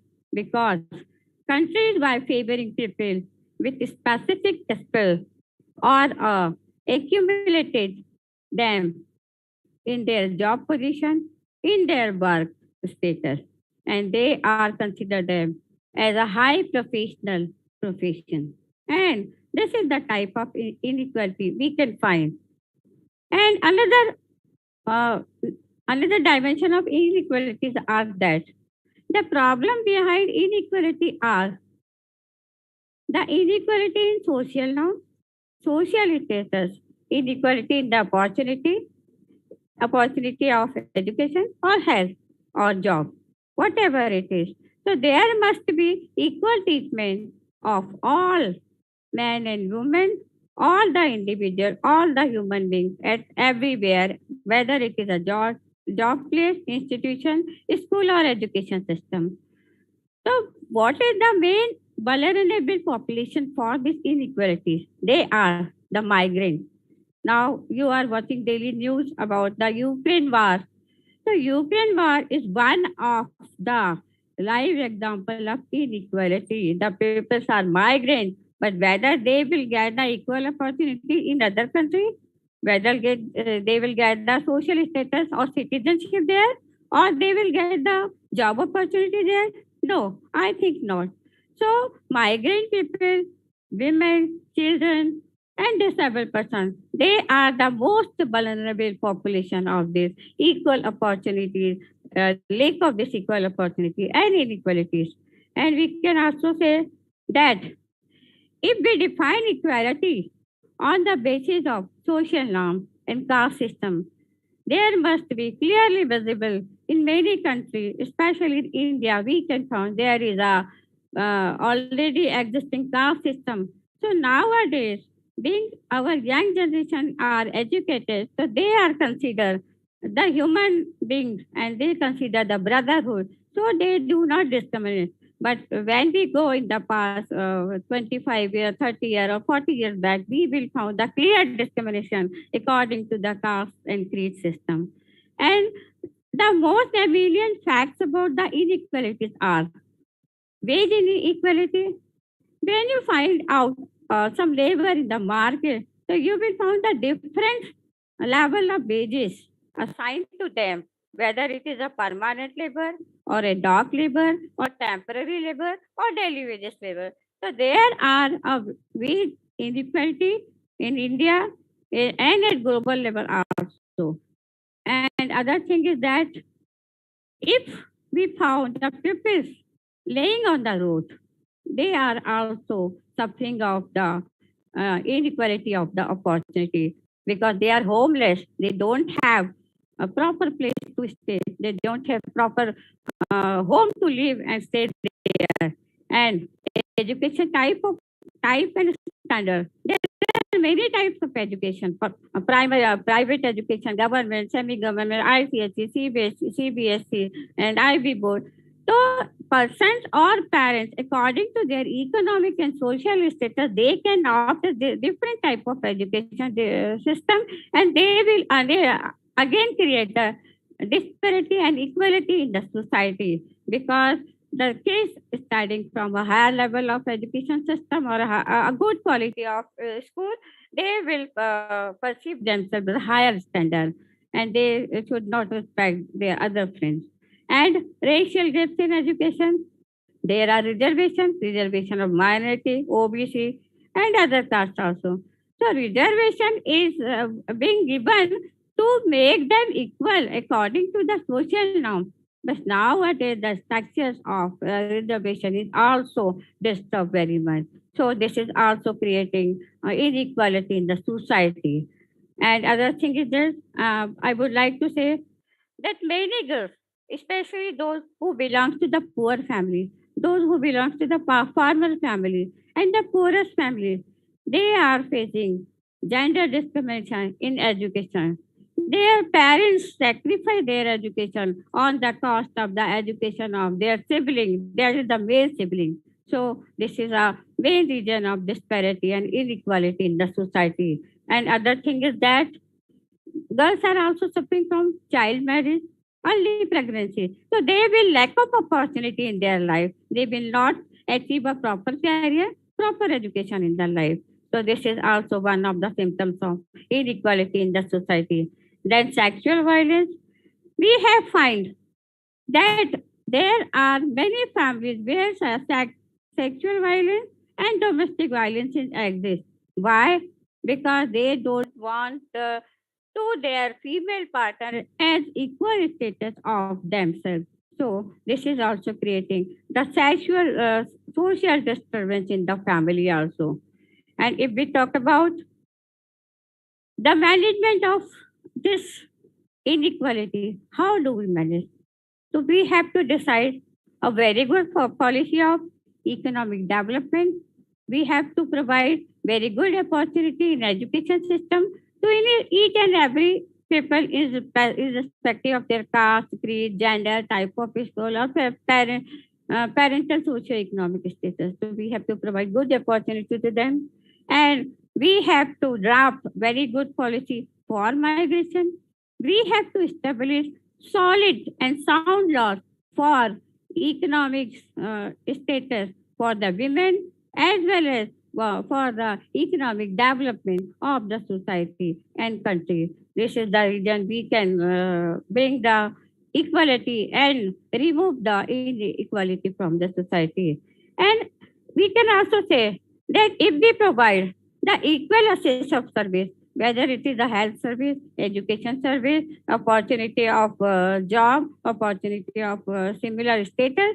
So if we provide the access to the service, this is also one of the important ways to manage the inequality within the country and between the country. And if we talk about the between countries relationship at the global level, we have to plan very good foreign policy to establish laws, and we have to plan very good foreign policy to give access to the citizen of other country to in our country and our citizens to the other country for higher education, for exchange of culture, for the development of their own personality, and for the development of their country also. So nowadays, now UGC and under the government and National Policy of Education has given such type of provision. They have given opportunity to many foreign universities to establish their center in India, and also our center has been established. We have a tie-up. Our IIT has been tie-up with other countries also. So this is a very good initiative in the direction of to remove the disparity and equality between the countries also. And we can also say there are any type of inequalities are exist in the society. We have to give our political effort higher. We have to give our life outcomes preferences, and we have to remove all the unequal opportunities for the sake of human being and humanity also. And we can reduce all the inequality by our own effort, by our own judgment without any prejudice. And we can say that at the global level, we are the human beings. We all would like to live in the way of sustainable. We would like to live in the peaceful manner. We are ready and we are entitled to access all the facilities. Being a human, we have to access these facilities. And we are also give a good contract with the political leader, with the bureaucratic leader, with the social agent, with the NGOs and other means of society, those who are cultivating this type of value. So we have to connect with each other and try to bring equal society and trying to establish equal law, equal rule, equal policy, equal access, everything for only the sake of the human being. And this is my expression for today's talk for the SDG 10. And I am really, really thankful to Dr. Raja Rao sir and Professor Caroline Madam for giving me such a wonderful opportunity. I am thankful to both the moderator Noor and Alka Mahajan ma'am for giving such a very good introduction of mine. And I am also appreciating all my co-speakers, those who have highlighted very good fact and data about this inequality. So thank you so much. Thank you very much. Wow. Such a great, powerful speech, I have to say. Dear Honorable Sister, you have shared all the pros and cons of inequality. You just picked all the real scenario. And even you focus some solution as well. And to be honest, if anyone execute whatever you share as a solution, definitely inequality will be dismissed. I have to say it can be reduced because in this situation, most of we are thinking about our own interest. But if you think about to the over our interest, the inequality will be the equality for all. Thank you so much for such an insightful speech and such a great way to share your SDG 10, reduce inequality. We are really honored to have you. Thank you so much, Honorable. Thank you, Noor. Thank you for such type of appreciation. Thank you very much. My dear sister, you deserve more than that. My words are very limited. Sorry for that. Thank you so much. And yes, now I'd like to move on. So this time I would like to call another international speaker who is a multi-award winner. And he has been performing several contributions in the humankind as well. So without further ado, now I'd like to call the next speaker, Mr. Ashutosh Sharma, I think all the way from India. So my dear honorable brother, floor is yours. Thank you very much, Noorji, and thank you, Rajarao for organizing this summit. Well, I think that majority of the speakers here have prefixes like, well, Dr. Ambassador and professors attached to their first names. But well, please cut me some slack. For I would not like to sway anyone with my profound opinions. So to begin with, let me begin by greeting all eminent speakers here by Namaste. And so Namaste means I bow to you. And what what more praise? I mean, there can't be any other praise that can be more humble than this in terms of a greeting.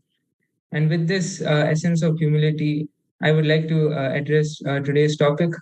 Especially, I would like to go to the core areas of the topic. Let me just give you two statistics, and that is an average Briton consumes 200 times more, and an American consumes 585 times more emissions than an average Congolese. And at the same time, 70% of the crop fields of the world are operated by 1% of the farms. So, well, we see many manifestations of inequality, be it social inequality, economic inequality between or within communities, countries, organizations, or civilizations. Or on a lighter note, well, if Elon Musk was here, planets. But I did not take you all back by decades. Rather, we have countless illustrations of each aspect of inequality in the contemporary world itself.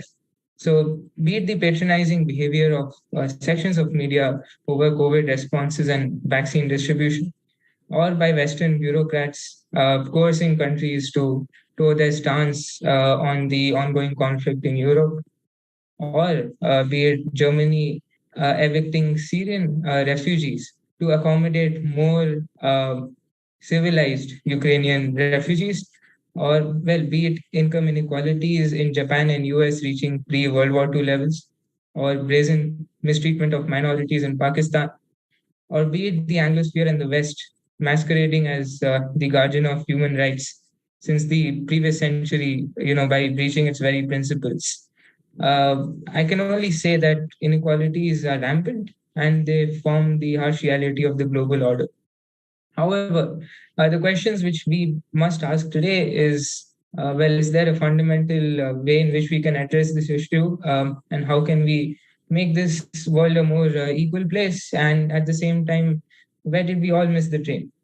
So, kindly allow me to, let's say, quote Kawame Nkrumah, because and I would take you to Kawame Nkrumah before stating that the core of this imbalance lies in neocolonialism. And if I were to equate inequality with one term, then it would be neocolonialism.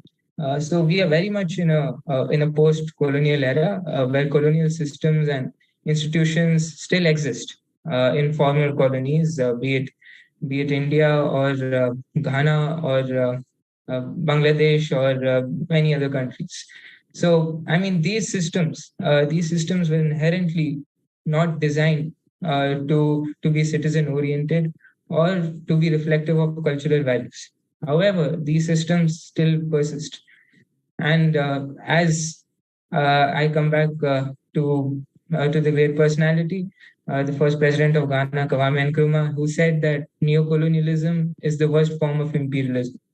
It means exploitation without redress for those who suffer from it, and for those who practice it, it means power without responsibility. So, I mean, this, in my view, is what begets inequality at the first place. The economic system and the policy of any state, of such a state, of a new colony or a semi-colony, is directed from outside. So, it is an attempt to export the social conflicts of a state, be it the recent populist movements, which we see emanating from a particular developed country and then spreading on to different parts, whether it has any subject in it or not. So these social conflicts, in his words, in the words of Nkrumah, are exported to by the capitalist countries to these nations, to the semi-colonies. Now, you would find a reflection of of this concept in every single example which I provided above. Wealthy countries consume more food per capita, they release more emissions per capita, and yet the poor and developing nations are lectured on reducing their consumptions.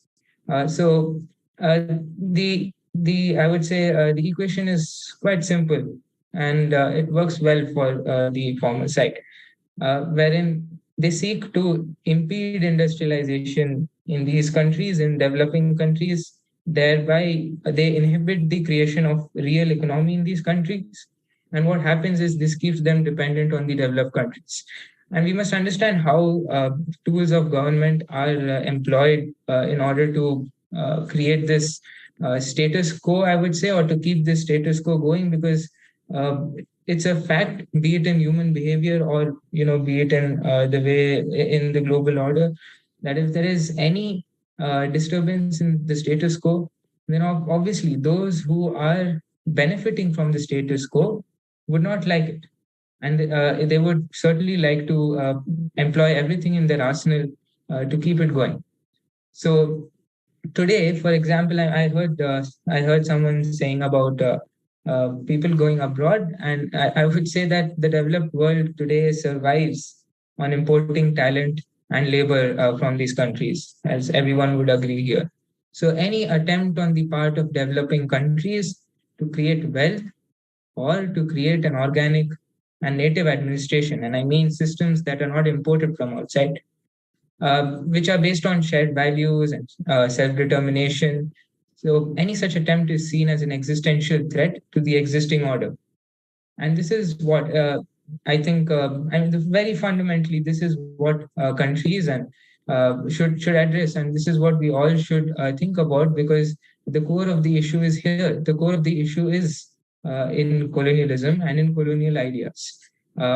So as soon as countries recognize this particular aspect, it will be better for not only them domestically but also internationally in reducing inequalities.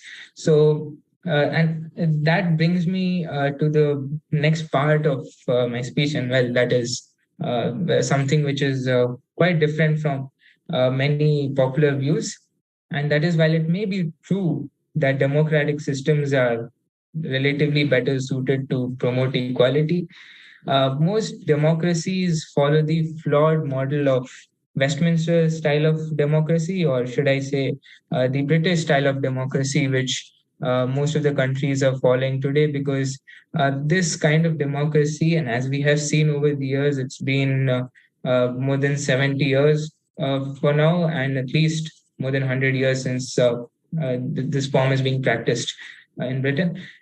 So it recognizes the need to protect important things, basically, and keep them out of the hands of those who are not supposed to touch these things. And what I would like to say, what I mean by saying this is, you have a power elite, a feudal system that not only, I mean, that does not care about solving the issues of the people, but rather it perpetuates division, it perpetuates inequality rather than procedurally doing away with it. It only offers some concessions, or it only offers appeasement, which is not a sustainable policy at all. It may be good in the short run. It serves electoral goals, as we know, as we've seen in many countries, but it's not a sustainable solution at all. So that brings me to the point that in such countries, especially the liberal democracies, be it UK or US or Canada, we are seeing internal threats, legitimate internal threats, being portrayed as victims of inequality in these countries. So this harms the legitimate security interests of the country. In simple terms, a country is a collection of people or communities, and any system of government in that country should reflect the values of the people. And that particularly the first thing which the state should give them is their right to security, their right to life, saying that, well, there are these borders, but within these borders, you will be safe and the state will take care of people. But however, in liberal democracies today, we see that as I said, internal threats being portrayed as victims. So this means that people are unnecessarily being used to fulfill political objectives, and this isn't democracy, and this isn't solving inequality in one sense. We see in these countries, in European countries, in Germany, in France, in United States as well, that wages are being stagnated, home ownership is being killed, banks being bailed out, and this only creates inequality, leads to populist movements to serve electoral goals in one way. So, be it states, be it NGOs, they try to partner with private companies to form what I call as poverty industry, uh, which which uses people, or which treats the vulnerable population as a resource for maximizing profits. And this is typically the far side of what we are seeing in today's world. In fact, I would just end in 2 or 3 minutes, and that takes me to the point that well, clearly, when we talk of governance models, so one may ask, well, you just said that the Westminster form of democracy doesn't work. So what will work? And that is what I would like to end with. And this solution is the core of all solutions in addressing inequalities. And the first thing is decolonization. Decolonization is especially and is very important. We need civilizational states. For example, Russia is a civilizational state, or which sees itself as it sees its people as descendants of the Russian Empire or whatever.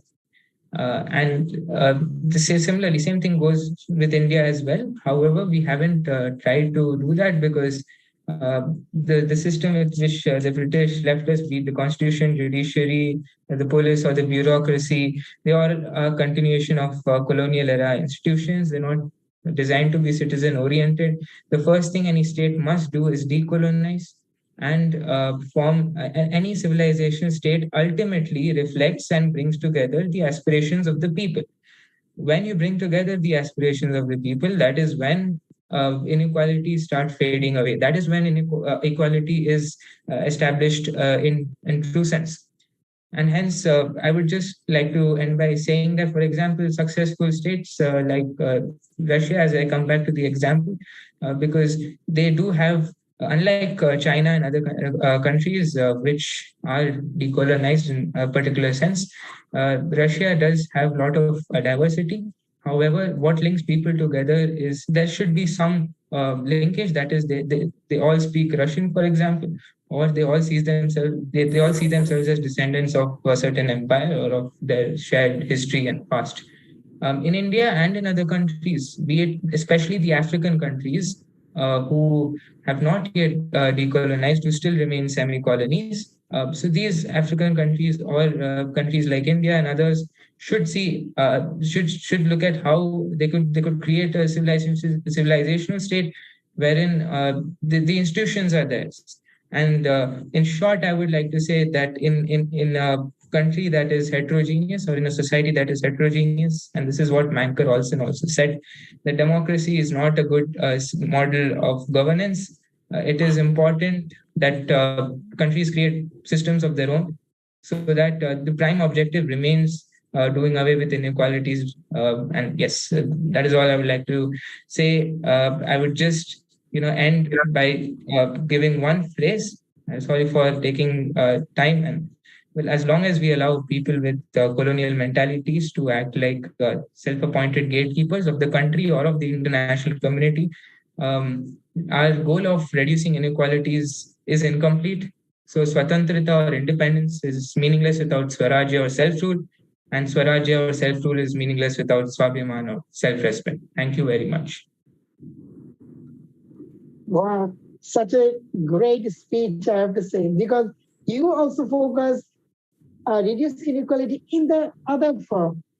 As you all are used to hear gender inequality, social inequality, opportunity inequality, some other inequality. But all of the things you focus on some other parts that is really a unique one. And thank you so much for sharing this, because I have learned and earned so much information from you. Thank you so much, brother, for your, I have to say, such a phenomenal speech. And yes, we are really honored to have you. I hope we will see you some other next program. So this is all about all the speakers, keynote speakers part. So now I'd like to, yes. Okay, sister, please go on. Yes, we have one more speaker, Brother Noor, if I may be allowed to call him. Please. So, ladies and gentlemen, I would like to invite all the way from the country where we see the Petronas Twin Towers.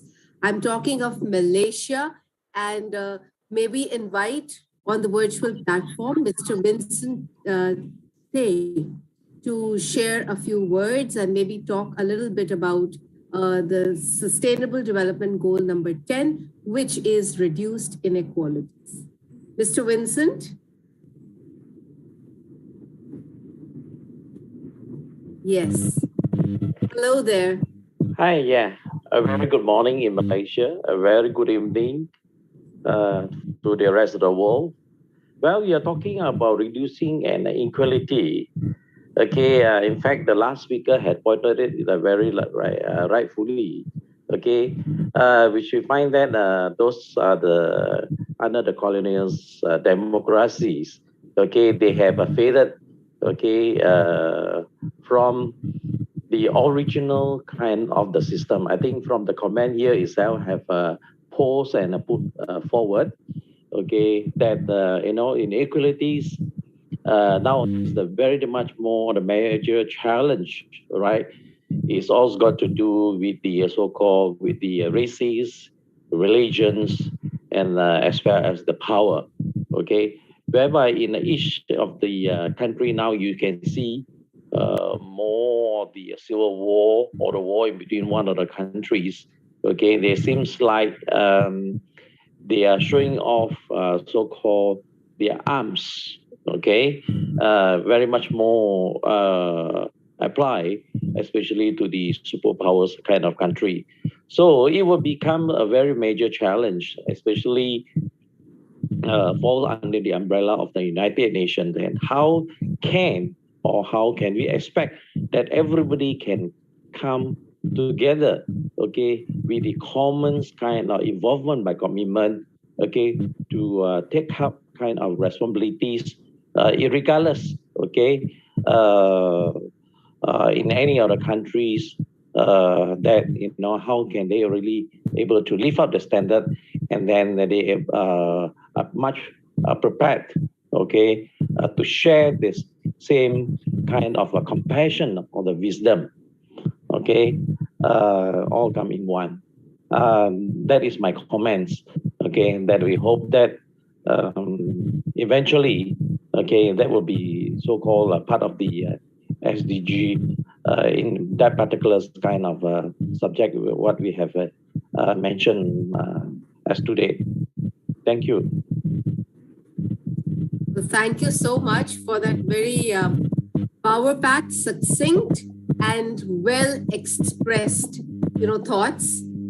It was more like giving a little bit observation of some thoughts that came before, adding your own touch of, ideas to it by virtue of what exactly reducing inequality would lead to and how we can do it. And of course, at the bottom line, as everyone has been saying, that, it's something about doing things together as a global community. No one person can do it. See, one person is just one drop in the ocean. Yes. But together, as Dr. Negi said, we are all the ocean, and we can all achieve the beauty of this planet, which is happiness, which is peace, which is love. And that is why we are here on planet Earth, which is a very beautiful planet. So thank you so very much, Mr. Vincent. It was nice to hear your thoughts. And it's good morning in Malaysia, so but it's nighttime in India, for example. So do enjoy your day and have a good day there. So, well, ladies and gentlemen, as they say, all good things must come to an end. And so day 10 of our World Peace Summit comes to an end, but not before I hand over the virtual platform to the charismatic Dr. Professor V.J.E. Caroline for the vote of thanks. Dr. Caroline, please. Yes, ma'am. Thank you. It's a great day. Really, I'm very delighted to hear each and every eminent speaker. Very great insights and great solutions, and understood that gender equality is very, very important through their speech. And it's amazing. And we are learning many things. Always we need to learn, and we have to emphasize and utilize in our day-to-day life how best we are utilizing whatever the learned things. I would like to convey my thanks to each and every eminent speaker, guest speakers, chief guest speakers, keynote speakers, and all the viewers, and also our lovely family members who joined us today to celebrate the day and also to understand the importance of World Peace Summit, and also to have the Sustainable Development Goals. Already we have completed all the 9 Sustainable Development Goals, and today we reached to 10th Sustainable Development Goal. So I'm sure we are going to move on greatly with the support of all our family members of World Peace Summit, Vishwa Humanity United International Royal Council. From the bottom of my heart, I would like to convey my thanks to Dr. Jagadananda. Sir, thank you very much, sir, for being with us. I heard your speech. It is very amazing and everything is so insightful. Thank you very much for being with us. And really, this platform has transformed into a jubilant one with your power-packed message. Thank you very much, sir, for joining us and making the event more powerful. I would like to convey my heartfelt thanks to Dr. Patrick Fernandez. So thank you very much, sir. You are a great scientist and inventor. I have learned about the idea before only, and I was surprised to see you, and it was a very exciting moment for me to see you, sir. The service which you have taken up is so amazing. Thank you very much, sir, for being with us and teaching us how best we can serve the society with our inventions, with our attitude, and that support is very, we need to support the society. That kind of attitude and thinking is very, very important. I would like to convey my gratitude and thanks to Mrs. Kavita Gupta, ma'am. Though she's very busy, still she joined us. Thank you very much, ma'am, for being with us. You are a great support to us. Thank you. I would like to thank Satnam CEO Biokarkar Group.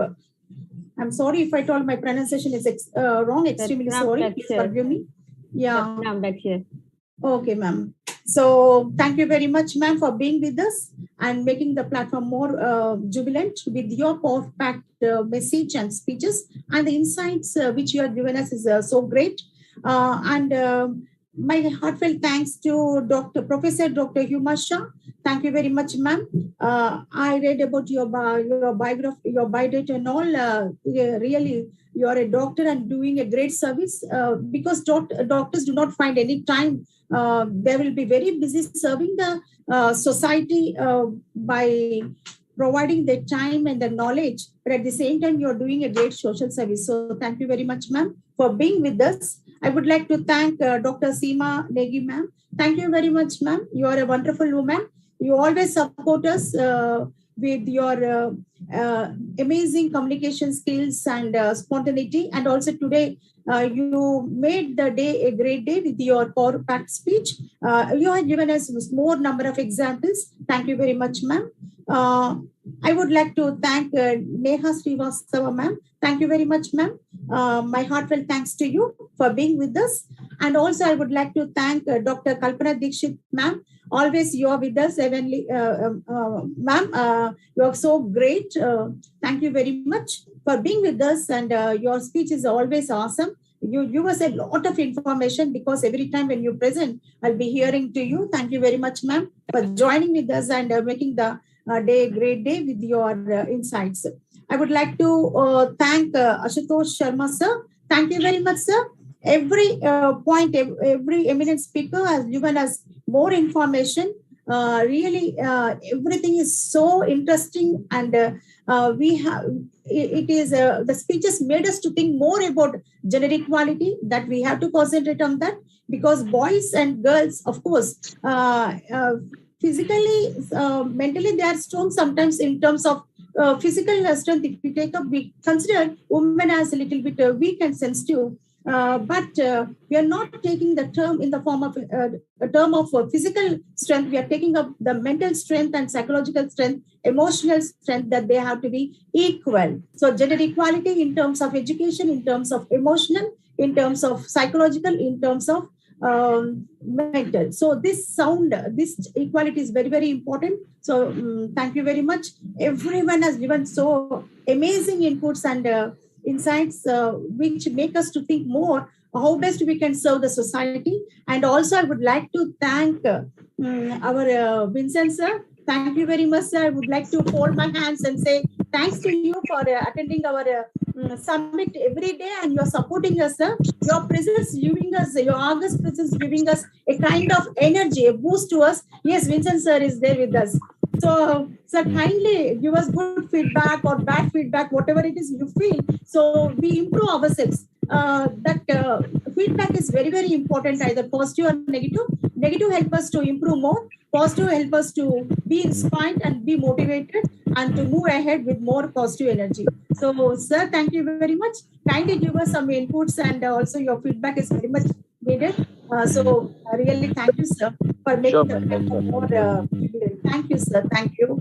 I would like to thank all the eminent speakers. If I forget any name, kindly forgive me. Kindly accept my heartfelt thanks and gratitude to all the speakers, chief guests, speakers, and keynote speakers and panel discussion speakers. And at last, my lovely host, Alka Mahajan and Noor Ahmad brother. So my loving sister and my loving brother are here. So they are very amazing and beautiful souls. They always support me. I have seen their moderation many times. Again, you proved yourself that you are great heights with your communication skills, spontaneity, and presentation. Everything is so awesome. Welcome, ma'am. So awesome, brother Noor. So thank you for accepting our request and being here and supporting us to make this program and the summit more powerful and more prosperous. Thank you very much. Once again, I would like to thank everyone. At last, my loving brother, Dr. Rajarao Pagdipalli, because of technical issue, he couldn't join here and convey his thanks in gratitude to each and everyone. So consider the technical issues. Zoom platform, there will be definitely some kind of technical issues we notice. So we consider, I hope. And so on behalf of Dr. Rajarao Pagadipalli, my brother, I would like to convey once again all the thanks to everyone. And he is the person, is like a pillar and mountain in supporting the summit to run very smoothly. I will be busy little with I spend my time here and there. I move to university, I move to college, I take up corrections, examination, external, so much hectic work because of inspections. We are so tightly packed and finding difficult. So I don't know how far I'm supporting Rajarao sir. Only I'm sparing little time during this presentation. But Rajarao sir, from morning to midnight, he will be continuously working. So I would like to appreciate and convey my heartfelt thanks to Brother Dr. Rajarao Pagadipalli. Thank you very much for being with us and supporting us. Thank you once again.